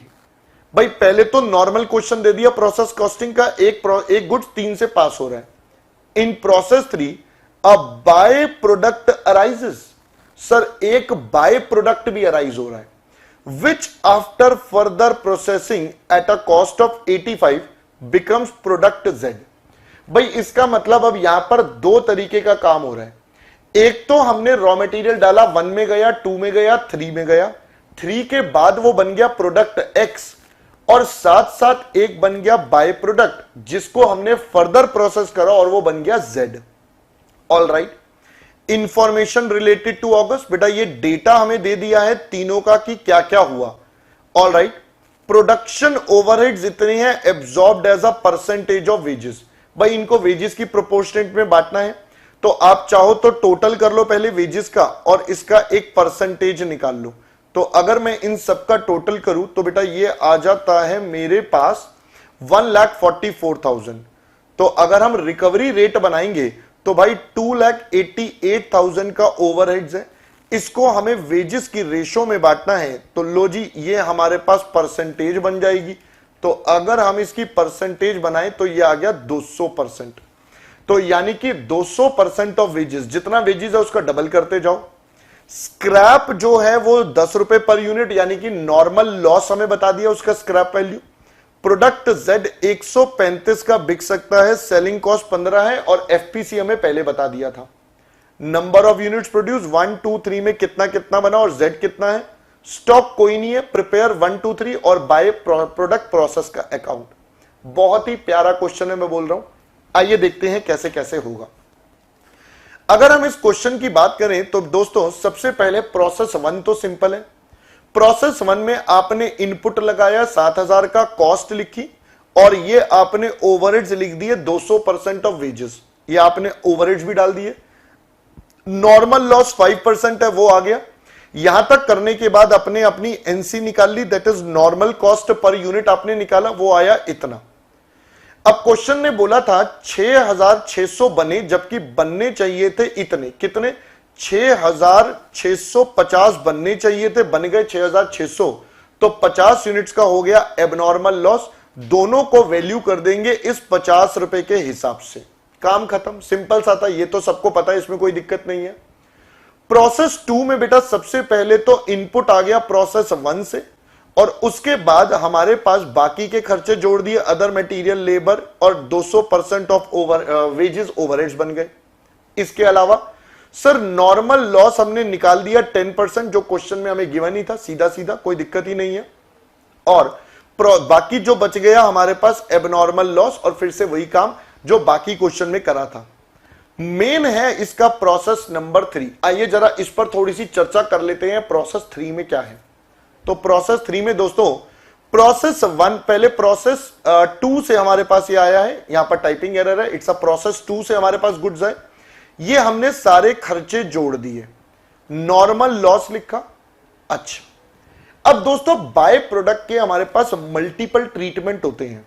Multiple treatment में एक था हम उसे नॉर्मल लॉस मान लेते हैं, राइट सर। तो यहां कुछ नहीं बोला तो बाय डिफॉल्ट वही काम करेंगे। तो हमने यहां पर इसको एक तरह से नॉर्मल लॉस मान के भी कर सकते हो, या दूसरा ऑप्शन क्या था सर? दूसरा ऑप्शन होता है हम अपनी टोटल कॉस्ट को बांट दे। तो यहां बेटा इंस्टीट्यूट ने नॉर्मल लॉस मान के काम करा है। इंस्टीट्यूट ने इसे मान लिया ये नॉर्मल लॉस है, और जब एनसी निकाली तो इसे माइनस कर दिया। जब हमारे पास एनसी पर यूनिट आया तो ये माइनस हो गया, राइट। अब ये एनसी निकालते हुए माइनस कैसे होगा? जितने रियलाइज होंगे। सर 135 रुपए थे, जिसमें से 85 तो मेरी एफपीसी थी, 15 रुपए मेरे सेलिंग एक्सपेंसेस थे। तो इसका मतलब मेरे को नेट कितने मिलेंगे? 35 रुपीज के हिसाब से मिले, वो हमने यहां पर लिख दिए, राइट। ये हमारे पास क्या निकल कर आ गया? प्रोडक्ट जेड की कॉस्टिंग। तो ये हमारे पास प्रोडक्ट जेड की कॉस्ट आ गई, राइट। या आप इसको बोल सकते हो, इंस्टीट्यूट ने यहां पर एनआरवी बेसिस पर भी इसको सेग्रीगेट कर सकते हो। आप मान सकते हो एनआरवी पर करा है, बट वो थोड़ा सा कॉम्प्लिकेटेड हो जाएगा आपको समझाना। तो आसान तरीका तो यही है इसको समझना। अगर आप कहो एनआरवी पर करा है, yes you are absolutely right. अब देखो इन दोनों को जोड़ दो पहले, तो यही मेरी टोटल कॉस्ट हो जाएगी बेटा, ज्वाइंट कॉस्ट। भाई आपने ये एडजस्ट करा, इसमें से आपने नॉर्मल लॉस एडजस्ट कर दिया, ये आपकी नॉर्मल कॉस्ट आ गई। या मैं इसको बोल दूं ये मेरी ज्वाइंट कॉस्ट आ गई, this is my joint cost. अब इस ज्वाइंट कॉस्ट को हमें बांटना है बिटवीन द टू एक्स और जेड। अब हम एनआरवी ले लेते हैं, हमने इसकी एनआरवी ले ली और हमने इसकी भी एनआरवी ले ली। तो एनआरवी के बेस पर हमने इसको बांट दिया। आप ऐसे भी काम कर सकते हो, इसकी एनआरवी बेटा यहीं से निकल आएगी, जो भी हमारी एनसी निकल कर आएगी। आप उस तरीके से भी कर सकते हो, दोनों ऑप्शन है, जैसे मर्जी समझ लो, आंसर सेम ही आ रहा है। ऑलराइट, अब यहां पर आकर मेरा ये प्रोसेस 3 कंप्लीट हो गया, यहां एबनॉर्मल गेन भी जनरेट हो गया। अब इसके बाद दोस्तों ये जो प्रोसेस 3 अब बना, इसके बाद बाय प्रोडक्ट आएगा। प्रोसेस 3 में सबसे पहले यूनिट्स आ गए और उसकी कॉस्ट हमने ट्रांसफर कर ली। इसके अलावा प्रोसेसिंग कॉस्ट में एफपीसी लगा, 600 यूनिट्स लगे हैं एट द रेट ऑफ 85 के हिसाब से। साथ साथ इसमें सेलिंग एक्सपेंसेस लग गए 600 यूनिट पर 15 के हिसाब से। तो मेरे पास जो बच गया, मेरे पास प्रोडक्ट जेड की वैल्यू आ गई 600 यूनिट 81,000, उसकी कॉस्ट आ गई जो प्रोडक्ट जेड का पार्ट बन जाएगी। आई होप पहले आपको यहां तक का सारा पार्ट अच्छे से समझ आ गया है। चलिए आगे बढ़ते हैं दोस्तों। आगे हमसे क्वेश्चन ने, अगला क्वेश्चन हमसे जॉइंट प्रोडक्ट बाय प्रोडक्ट का बोला है। एक सिंपल क्वेश्चन है, कोई ज्यादा टेक्निकल नहीं है। ऐसे क्वेश्चन हम ऑलरेडी क्लास में करते हैं। क्या क्या है? कहता है भाई 3 प्रोडक्ट बनाए एक्स वाई और जेड, और तीनों के तीनों स्प्लिट ऑफ पर अलग अलग हो जाते हैं। उसके बाद एक्स और वाई जो है वो रेडी है इमीडिएटली सेल होने के लिए स्प्लिट ऑफ पर विदाउट एफपीसी, जबकि जो जेड है उस पर एफपीसी लगता है बिफोर उसको हम बेचें। ऑलराइट, सेलिंग प्राइजेस बता दिए हैं, पूरे साल में सेम रहे हैं, और सेलिंग प्राइजेस और अमाउंट हमें यहां पर बता दिए। तो बेटा बेसिकली ये हमारे पास सेल्स का डेटा हो गया, ठीक है सर। ऑलराइट, तो एक्स वाई और जेड ये हमारे पास सारा का सारा सेल्स का डेटा बन गया। टोटल ज्वाइंट मैन्युफैक्चरिंग कॉस्ट आपको बता दी है, और कहता है ये एडिशनली जेड पर लगा, तो ये एडिशनली लगा, इसका मतलब ये एफपीसी हमें बता दिया है। फर्दर प्रोसेसिंग कॉस्ट कितनी हो गई? कहता है there is no opening inventory, कोई ओपनिंग स्टॉक नहीं है, एक्स वाई जेड का कोई भी ओपनिंग स्टॉक नहीं है, और no opening inventories. Okay, the following inventories of complete units are in hand. तो ये हमें क्लोजिंग स्टॉक बता दिया। अब देखो दोस्तों, मेरे पास सेल्स गिवन है, मेरे पास ओपनिंग गिवन नहीं है, प्लस होता है प्रोडक्शन माइनस होता है क्लोजिंग। ये 0 है, ये मुझे नहीं पता, ये मुझे गिवन है क्लोजिंग, और ये है सेल्स। तो बेटा क्या मैं यहां से बोल सकता हूं my production will be equal to sales plus closing stock? Simple simple. मैं अपने सेल्स और क्लोजिंग स्टॉक को जोड़ दूंगा तो मेरे पास मेरी प्रोडक्शन की यूनिट्स आ जाएंगी, कोई WIP भी नहीं है required. Compute cost of closing stock निकालना है और COGS निकालना है यूजिंग NRV मेथड। हमें NRV मेथड यूज करना है और अपनी कैलकुलेशन करनी है। अब ये NRV मेथड हम कैसे यूज करेंगे, क्या करेंगे, आइए जरा इसके ऊपर हम थोड़ी सी चर्चा कर लेते हैं। तो NRV के लिए बेटा ये देखो, पहले लेना पड़ेगा final sale value of total production. भाई जो प्रोडक्शन है, क्योंकि ज्वाइंट कॉस्ट प्रोडक्शन की है तो प्रोडक्शन की यूनिट्स में बटेगा। प्रोडक्शन की यूनिट्स देख लो बेटा, X का क्लोजिंग है 180 और सेल्स है 186, तो 186 प्लस 180 मिलके बन जाता है 366। तो बेटा इसकी यूनिट्स आ गई, सेलिंग प्राइसेस। सिमिलरली बेटा इनकी भी यूनिट्स आ जाएंगी। इसमें से माइनस कर दें FPC, वी हैव NRV, और NRV की रेशो में हम इसको बांट देंगे। ये हमारी ज्वाइंट कॉस्ट को 12.5 लाख, तो जेसी का शेयर आ गया हमारे पास। अब ये यहां पर बेटा एक वर्किंग नोट भी बना रखा है, सेल्स और क्लोजिंग स्टॉक ऐड करा तो प्रोडक्शन, क्योंकि ओपनिंग स्टॉक नहीं है। ठीक है, ये यहां पर बेटा इन्होंने बना भी दिया, कोई बात नहीं। और अगर आपने देखना है तो ये इन्होंने रेशो में भी बांट दिया, जो मैंने आपको पहले ऊपर डायरेक्टली बता दिया। ठीक है जी। अच्छा, अब हमें तो निकालना था क्लोजिंग स्टॉक की वैल्यू और COGS। तो मैंने कहा पहले तो भाई साहब ये हमारी ज्वाइंट कॉस्ट हो गई, ये FPC हो गई, तो ये मेरी टोटल कॉस्ट हो गई। बेसिकली जो भी हमने गुड्स प्रोड्यूस करे हैं ये उनकी टोटल कॉस्ट। अब इस टोटल कॉस्ट में से अगर मैं X की बात करूं, अगर मैं प्रोडक्ट X की बात करूं, तो बेटा देखिए इसके 186 यूनिट्स बेचे थे, 186 यूनिट्स बेचे थे, 180 क्लोजिंग थे, टोटल यूनिट्स थे 366। तो बेटा ध्यान से देखो, मेरे को अगर क्लोजिंग स्टॉक निकालना है, क्लोजिंग स्टॉक में कैसे निकाल लूंगा, 466797, टोटल प्रोडक्शन थी 366, मुझे वैल्यू चाहिए सिर्फ 180 की। मेरा क्लोजिंग स्टॉक तो 180 था, तो यहां पर जो आंसर आएगा वो मेरा ये निकल गया। आप इस तरीके से कर सकते हो जो नॉर्मली हम सबने पढ़ा होता है, बट इंस्टीट्यूट ने थोड़ा परसेंटेज में कर दिया। उन्होंने क्या करा, क्लोजिंग स्टॉक का परसेंटेज बना लिया out of the total production, कि भाई टोटल प्रोडक्शन में से कितना परसेंट क्लोजिंग स्टॉक है, क्योंकि यहां ओपनिंग वगैरह का तो चक्कर ही नहीं है, तो इसलिए उन्होंने वो डायरेक्टली परसेंटेजेस अप्लाई कर दिए हैं। आप जैसा चाहो वैसा कर सकते हो। ये क्लोजिंग स्टॉक आ गया, टोटल कॉस्ट में से माइनस कर लूं तो COGS आ गया। एक सिंपल सा क्वेश्चन था जॉइंट प्रोडक्ट बाय प्रोडक्ट का, कोई मुश्किल और टेक्निकल नहीं था। अगला सर, अगला क्वेश्चन एक सर्विस कॉस्टिंग का, अगेन ये रिपीटेटिव क्वेश्चन है, अगेन ये रिपीटेटिव क्वेश्चन है। क्वेश्चन इंस्टीट्यूट ने इसको रिपीट करा है, पास्ट में पहले भी पूछा गया है, प्रैक्टिस मैनुअल में सिमिलर टाइप के कई सारे क्वेश्चन आपके पास हैं, और अभी अभी रिसेंटली भी पूछा गया था आपसे RTP MTB में पीछे वाली। तो भाई ये एक सिंपल सा क्वेश्चन है जो आपसे पूछा गया था। इसके अगर मैं मेन पॉइंट्स की बात करूं तो एक इसमें डाल दिया गया लोडिंग एंड अनलोडिंग चार्जेस, जो कि बोला 850 रुपए ईच ट्रिप। एक तो ये कैसे कैलकुलेट होगा, बस इसके अलावा बाकी कोई मेजर पॉइंट नहीं है इस क्वेश्चन में। अब क्वेश्चन ने बोला है भाई 2 स्टेशन के बीच में ट्रैवल होता है, कितने व्हीकल्स है सर, 5 और 6 11 7 18, 2 20 व्हीकल्स हैं जो टोटल ट्रैवल होते हैं। बेटा 20 व्हीकल्स है, 100 किलोमीटर चलते हैं और राउंड ट्रिप लगाते हैं, तो बेटा यानी कि 2 चक्कर हो गए एक दिन में। और हमारे यहां काम होता है अगस्त में, और नीचे बताया था बेटा अगस्त में काम होता है 25 दिन का।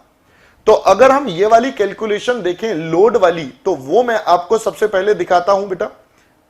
लोड की कैलकुलेशन देखें तो देखिए 20 व्हीकल्स है जो 90% काम करेंगे। क्यों? क्योंकि क्वेश्चन ने बोला था भाई 10% ऑफ द ट्रक्स जो है हमेशा आउट रहते हैं। ये देखिए बेटा, क्वेश्चन ने बोला था 10% of the vehicles are laid up for repairs every day. 10% तो रिपेयर में ही रहते हैं, तो इनको तो हटा ही दो, इनकी तो बात ही नहीं करेंगे। तो 20 में से काम सिर्फ 18 ट्रक एक बार में करते हैं। 25 दिन काम करेंगे, दिन में 2 चक्कर लगाएंगे, एक चक्कर के 850 है। तो बेटा ये हमारा लोडिंग एंड अनलोडिंग का टोटल अमाउंट आ जाएगा जो क्वेश्चन में हमसे पूछा गया है। तो हमने ये लोडिंग एंड अनलोडिंग का टोटल अमाउंट आपका यहां पर लिख दिया। बाकी क्वेश्चन बिल्कुल इजी है, जो आप नॉर्मली करते हो क्वेश्चन ये वही है, इसमें कोई और एक्स्ट्रा पॉइंट नहीं है जो हमारे लिए टेक्निकल हो। पास्ट क्वेश्चन है, रिपीटेटिव क्वेश्चन है, पहले भी इस तरीके का क्वेश्चन आया हुआ है, एक दो एलिमेंट चेंज है जो मैंने आपको बता दिए। फिर भी मैं दोस्तों आपको बोल रहा हूं, जो भी बच्चे इस वीडियो को देख रहे हैं, भाई साहब अगर आपको कोई भी डाउट हो तो आप मेरे नंबर पर मुझसे बात करके अपने डाउट्स को क्लियर कर सकते हैं। I don't have any issue in that. Alright, चलिए let's move on to our next question. अगला क्वेश्चन है दोस्तों स्टैंडर्ड कॉस्टिंग। अगेन बहुत ही आसान क्वेश्चन, जी हां दोस्तों बहुत इजी क्वेश्चन। सर सीधा सीधा मुझे स्टैंडर्ड कॉस्ट बता दी गई है एक प्रोडक्ट की, बजट बता दिया गया है 2000 यूनिट्स, एक्चुअल आउटपुट है 1800 और एक्चुअल डेटा मेरे पास है। सिंपल सिंपल वेरिएंसेस पूछे हैं, बस एक ही चैलेंज है, यहां पर काफी सारे वेरिएंस को कंबाइंड कर दिया है। सारे वेरिएंस, काफी सारे वेरिएंस आपसे पूछे हैं, that is the only challenge, otherwise this question is very very easy. Sir आप एक काम कर दो, चंदन कह रहे हैं एग्जाम डेट कब है। बेटा चंदन अभी ना मैं क्लास में ही हूं पिछले 1-1.5 घंटे से, I have not seen the notification. बच्चे मुझे बोल रहे हैं कोई नोटिफिकेशन आया है, जैसे ही मैं देख लूंगा बेटा आपके साथ मैं जरूर शेयर करूंगा, ठीक है बेटा। अभी मैंने नोटिफिकेशन नहीं देखा, आई कांट से। चलो मैं इसको अपने तरीके से एक बार टेबल में डाल देता हूं कि सर हमारे पास इसका टेबल किस प्रकार से बनेगा, है ना। तो मैं अपने तरीके वाला आपको टेबल बना दूं। हाँ सर आप ना अपने तरीके वाला एक बार टेबल हमें बना दो। तो मैंने कहा लो जी, मैं अपने तरीके से आपको जो टेबल बनाता हूं वो सिखा देता हूं। तो मैंने कहा हम टेबल कुछ इस तरीके से बनाते थे, पहला कॉलम पर्टिकुलर्स, ऑलराइट।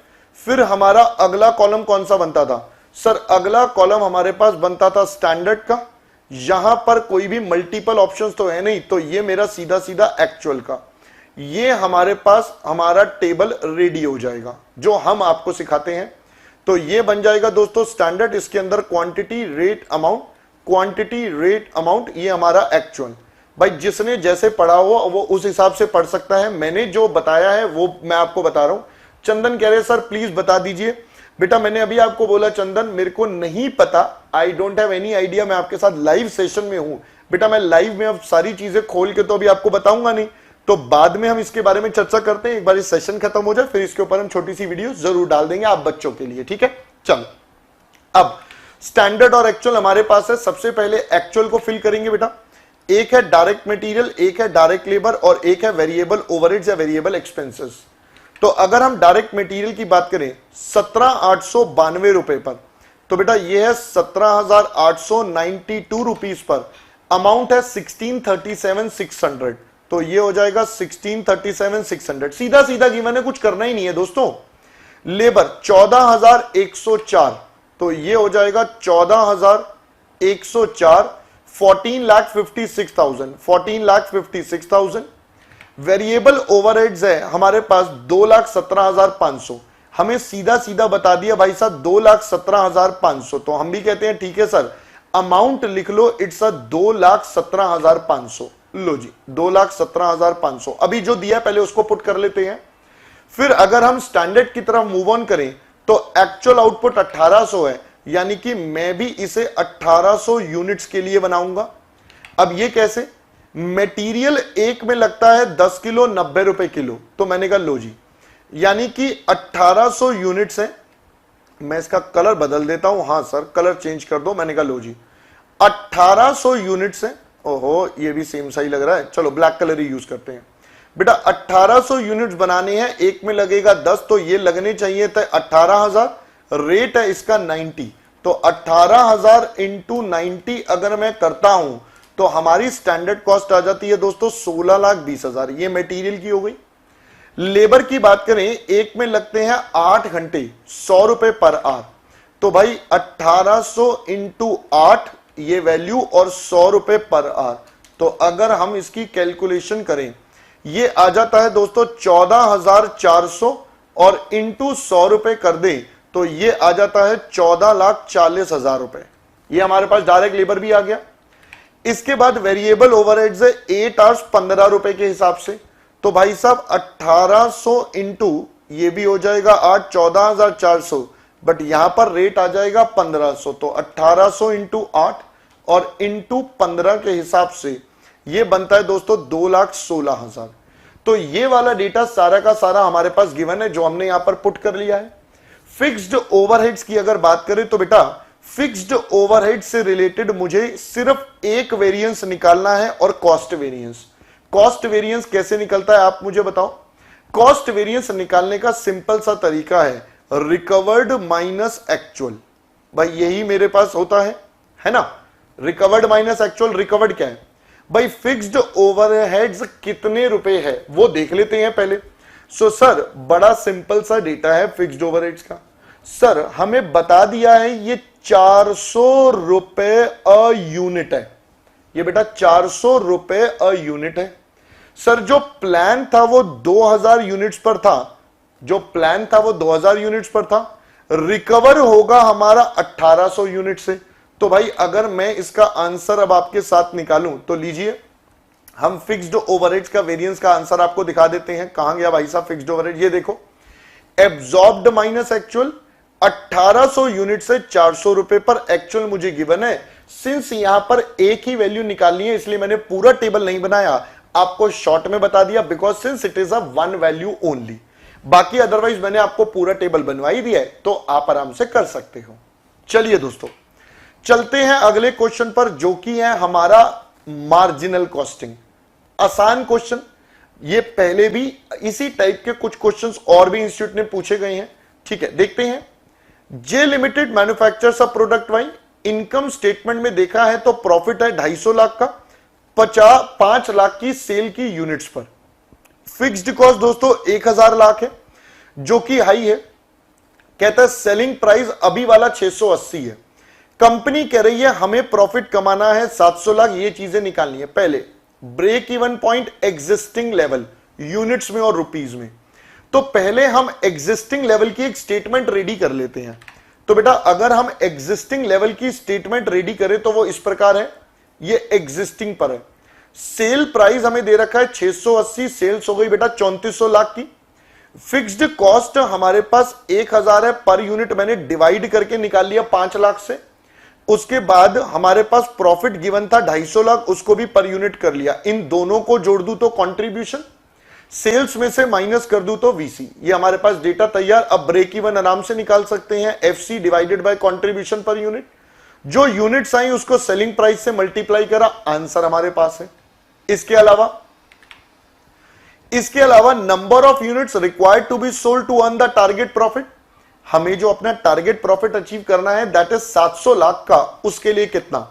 तो एफसी बेटा हमारे पास है, टारगेट प्रॉफिट 700 लाख है, इसको कमाने के लिए हम कंट्रीब्यूशन पर यूनिट से डिवाइड कर देंगे तो मेरे पास मेरा डिजायर्ड सेल्स आ गया। इसी तरीके से क्वेश्चन ने बोला प्रॉफिट निकालो अगर 10% बढ़ जाए सेलिंग प्राइस और क्वांटिटी कम हो जाए। तो मैंने कहा ठीक है सर, लो जी सेलिंग प्राइस को 10% बढ़ा दिया, क्वांटिटी कम कर दी, तो ये न्यू सेल्स क्वांटिटी और न्यू सेलिंग प्राइस। हम चाहते हैं कि भाई हमारे पास प्रॉफिट कितना होगा। तो बेटा ये न्यू सेल्स वैल्यू आ गई, क्वांटिटी हमें पता है, VC per unit remain same, quantity से मल्टीप्लाई कर लिया, कंट्रीब्यूशन, फिक्स कॉस्ट माइनस करी प्रॉफिट। बहुत सिंपल से क्वेश्चन है ये, कोई मुश्किल नहीं है इन क्वेश्चंस में। दोस्तों अगर आपको किसी भी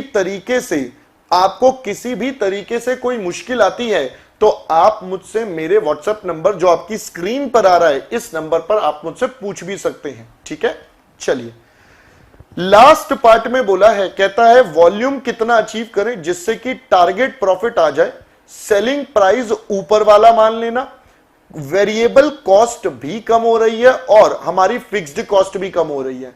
तो बहुत सिंपल है दोस्तों, देखिए पहली बात वीसी मेरा कम होकर नया वीसी आ गया, फिक्स्ड कॉस्ट में 170 कम कर दिए, नया आ गया।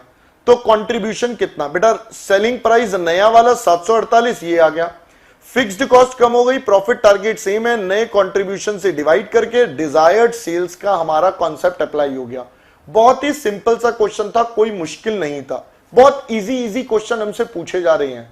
सर बात तो आपकी ठीक है, कोई ऐसा मुश्किल चैलेंजिंग वाला नहीं था जहां पर आपको मैं कहूं कुछ भी दिक्कत आ रही होगी, बिल्कुल लड्डू क्वेश्चन है ना।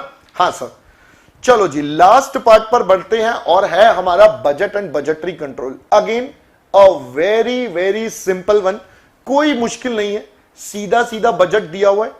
आपको बोलता है भाई कंपनी ने ना 2 प्रोडक्ट बनाए हैं एक्स और वाई, और उनका डेटा इस प्रकार है, ये आउटपुट है, सेलिंग प्राइस, मटेरियल और वेजेस। क्वेश्चन कहता है वेरिएबल फैक्ट्री ओवरहेड्स को एब्जॉर्ब करना है वेजेस की percentage, and other variable cost जो है वो एक्स का इतना, वाई का इतना।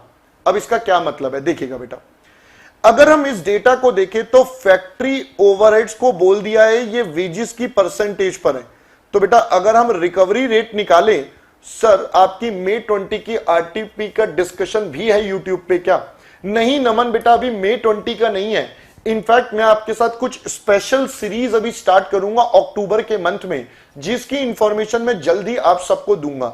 बहुत जल्द हम आपके लिए बहुत कुछ यूट्यूब पर इसी चैनल पर लाने वाले हैं, तो आप इसको सब्सक्राइब करके रखिएगा, बेल आइकन को करके रखिएगा, ताकि जब भी कोई वीडियो हो आपके पास इमीडिएट नोटिफिकेशंस आ जाए। ठीक है बेटा, तो 9.5 लाख है 12.5 लाख के बेस पर। तो अगर हम इसको परसेंटेज वाइज कर लें, 9.5 12.5 को कर लें, तो बेटा ये आ जाता है 76 lakh, 76%, sorry this is percent. Naman बाकी बेटा मैं आपको एक सिंपल सी बात बोलूंगा, अगर आपको उस आरटीपी में कोई भी डाउट है तो आप मुझे मेरे नंबर पर व्हाट्सएप करके पूछ सकते हैं, देयर इज नो प्रॉब्लम। मैं सबके डाउट का रिप्लाई करता हूं, पक्का करता हूं भाई साहब, है ना। अब इसके अलावा अदर वेरिएबल कॉस्ट का डेटा हमें क्वेश्चन ने दे दिया, मटेरियल वेजेस दे दिया, बच गया ओवरहेड जो है 12 और 4 मिलाकर बन जाएगा बेटा 16 लाख रुपए। अब देख लेते हैं क्वेश्चन ने हमसे क्या पूछा है। क्वेश्चन ने हमसे पूछा था भाई साहब आप ना प्रोडक्ट वाइज प्रॉफिटेबिलिटी बना दो। हमने कहा ठीक है, और मार्जिनल कॉस्टिंग मतलब सेल्स, वीसी, कंट्रीब्यूशन, एफसी, फिर प्रॉफिट निकालना। क्वेश्चन ने बोला है आने वाले साल में क्या हुआ, एक्स और वाई की डिमांड 20% 10% गिर गई, एंड वेज कॉस्ट बढ़ गई 20% और other fixed cost 10%। Product will be required to sold at a discount of 20%, selling price भी कम हो गया है। तो अब हमसे कहता है भाई साहब आप ना पूरी कैलकुलेशन कर दो। हमने कहा ठीक है सर, पहले तो 19-20 का बजट बनाना है, ये 20-21 का बजट हम बाद में बनाएंगे, पहले 19-20 का बनाते हैं। तो ये बजट बहुत सिंपल है, कैसे? मैंने कहा लो जी, बहुत ही सिंपल सा तरीका बेटा, आउटपुट 8000 और 4000 ही रहेगा, 19-20 में तो यही वाला रहेगा। सेलिंग प्राइस मुझे गिवन है, मल्टीप्लाई कर दूंगा दोनों को तो मेरे पास सेल्स की वैल्यू आ गई। मटेरियल कॉस्ट हम पहले ही गिवन है 140 और 157 यूनिट से मल्टीप्लाई करेंगे, मेरे पास मटेरियल भी आ गया। इसी प्रकार लेबर का भी पर यूनिट गिवन है बेटा, मल्टीप्लाई करेंगे तो मेरे पास वेजेस का अमाउंट भी आ गया। और वेरिएबल फैक्ट्री ओवरहेड्स बेटा हम आपके साथ पहले ही निकाल चुके हैं, it's a 76% of direct wages, तो मैंने वेजेस का 76% कर दिया, ये देखिए। और अदर वेरिएबल कॉस्ट हमें क्वेश्चन में गिवन थी 40 और 70, ये हमने ले ली है। टोटल करके हमारे पास आ गया कंट्रीब्यूशन, सेल्स में से वीसी माइनस करी कंट्रीब्यूशन, फिक्स कॉस्ट थी बेटा 16 लाख, 12 और 4 हमारे पास आ गया प्रॉफिट। लास्ट पर आते हैं 2020-21 का बजट क्वेश्चन ने मुझसे पूछा है, ये सेकंड पार्ट में पूछा था। अब हमें कुछ चेंजेस करने हैं, क्वांटिटी कम हो गई है 20 और 10%, तो बेटा देखिए 8000 में से 20% कम हो गया, 4000 में से 10%। सेलिंग प्राइस 20% से कम हो गया, तो सेलिंग प्राइस दोनों का 80% कर दिया, मल्टीप्लाई करके सेल्स। मटेरियल पर यूनिट में कोई भी चेंज नहीं है, कोई चेंज नहीं करा। वेजेस के लिए क्वेश्चन ने कहा 20% बढ़ गया, तो भाई ये था 140, ये था 90 और 132, नया वाला क्या हो जाएगा सर, दोनों में 20-20% बढ़ा दो। तो अगर मैं दोनों में 20-20% बढ़ा दूंगा तो बेटा पहला वाला आ जाता है 108 और दूसरा 159, 20% हमने दोनों में जंप कर दिया है। उसके बाद वेरिएबल फैक्ट्री ओवरहेड 76% ही रहेंगे क्योंकि ये तो रिकवरी रेट पर निकल रही हैं, और other variable cost same, contribution निकल गया। और उसके बाद क्वेश्चन ने बोला था अदर फिक्स्ड कॉस्ट 10% बढ़ जाएंगी, तो बेटा ये बढ़ा दी और 440 हो गया, ये अब की बार हमारा लॉस आ गया। प्रॉफिट की जगह we are there with our loss. I hope दोस्तों पहले आपको यहां तक का सारा पॉइंट आपको समझ में आ गया है। अगर आपको यहां तक का सारा पॉइंट समझ आ गया है तो अब मैं आपके साथ एक इंपॉर्टेंट चर्चा करता हूं। दोस्तों, अगर मैं आपके साथ इस टॉपिक की बात करूं, if I talk about this topic, तो ये वाला पूरा का पूरा आरटीपी जो है काफी इजी लेवल का था। सिर्फ आरटीपी में मैं एक टॉपिक को छोड़ दूं, दैट इज हमारा लेबर का टॉपिक। जो लेबर का क्वेश्चन था उसमें कुछ इंपॉर्टेंट पॉइंट थे, कुछ एक दो गड़बड़ थी, जिस वजह से कई बार बच्चे इस वाले क्वेश्चन में परेशान होंगे। इसके अलावा अगर मैं बात करूं तो बेटा इसके अलावा बाकी सारा का सारा पार्ट बहुत ही सिंपल और इजी था। आई होप आप भी इस बात से एग्री करोगे। सिमिलरली अगर मैं मे की आरटीपी की बात करूं तो बेटा उसमें भी एक क्वेश्चन में गड़बड़ है, वहां पर कैलकुलेशन एरर है। गलत नहीं है, कैलकुलेशन एरर है, हो गई भाई, हो जाती है कई बार, अर्थमेटिकल एरर है तो वहां पर एरर है, बाकी कुछ नहीं है। मे की आरटीपी में भी सिर्फ एक आध क्वेश्चन है जो नया है। अगर हम आरटीपी की बात करें तो बेटा इंस्टीट्यूट हमसे मांगता है कि भाई आप इतने लेवल पर तैयार होने चाहिए, है ना। तो दोस्तों अब मैं आपको बोलूंगा जल्द से जल्द अपनी तैयारी और जोर शोर से शुरू कर दो, और मेहनत करो, और ज्यादा ईमानदारी से अपनी तैयारी करो। आरटीपी अब इंस्टीट्यूट रिलीज कर चुका है। अब आपको क्या करना है, जल्दी से जल्दी इस आरटीपी को अपने आप सॉल्व करना है। अगर कोई भी दिक्कत आए, नंबर आपके पास है, मैं आपका दोस्त आपकी बिल्कुल सारे के सारे डाउट्स की हेल्प करूंगा। ठीक है दोस्तों, चलिए इसी के साथ मैं आपके साथ लेता हूं अलविदा। अच्छा, एक बात और, हमारी एक बुक आती है जिसका नाम है दोस्तों प्रोडिजी। एक बुक आती है जिसका नाम है प्रोडिजी। इसमें क्या होता है, ये आपके लिए ना बहुत बेनिफिशियल हो सकती है। कैसे? मैंने कहा दोस्तों इसके अंदर हमने आपको ना चैप्टर वाइज, ध्यान से सुनना, चैप्टर वाइज हमने आपके लिए हर चैप्टर की सबसे पहले डाली हुई है समरी, फिर उसके बाद हमने उसके डाले हुए हैं सारे के सारे फॉर्मूलाज, फिर उसके बाद सारे के सारे आरटीपी के क्वेश्चंस, फिर एमटीपी के क्वेश्चंस, और फिर उसके बाद आपके पीवाईक्यूज। भाई साहब ये बुक ना आपके लिए बहुत इंपॉर्टेंट है लास्ट रिवीजन करने के लिए। जो बच्चे चाहते हैं कि भाई उनकी रिवीजन 100% रेडी हो जाए, या इंस्टीट्यूट हमसे क्या क्या पूछ सकता है, क्या क्या मांग सकता है, वो सब हमने आपको इस प्रोडिजी बुक में दिया हुआ है। भाई प्रोडिजी का मतलब ही होता है अद्भुत, और ये अद्भुत बुक हमने आप ही के लिए प्रिपेयर करी है। तो दोस्तों अगर आपको ये बुक लेनी है, आप हमारी वेबसाइट ज्ञानगुरुकुल.com पर विजिट कर सकते हो, वहां पर आपके पास ये बुक अवेलेबल है। ठीक है, या फिर आप व्हाट्सएप नंबर पर मेरे से और डिटेल चाहते हो, मैं इस बुक का सैंपल कॉपी भी आपको सेंड कर सकता हूं। तो उसके लिए आप मेरे को व्हाट्सएप पर मेरे से बात कर ले। ठीक है, चलिए दोस्तों, that's all from my side for this session. I hope you all must be having good time with this session. Also बीच में कुछ टेक्निकल एरर रहा था, इट्स फाइन, हो जाता है, टेक्नोलॉजी है, कभी कभी गड़बड़ कर जाती है, बट इट्स फाइन। और दोस्तों अगर आपको कोई भी डाउट हो, आप मेरे इस व्हाट्सएप नंबर पर मुझसे अपने डाउट्स भी शेयर कर सकते हैं। मैं ट्राई करूंगा आपको डेफिनेटली जल्द से जल्द रिप्लाई भी दे सकूं। That's all from my side. So, see you Sunil Keswani saying bye bye. Now, enjoy and prepare well for your exam. All the best. Bye bye.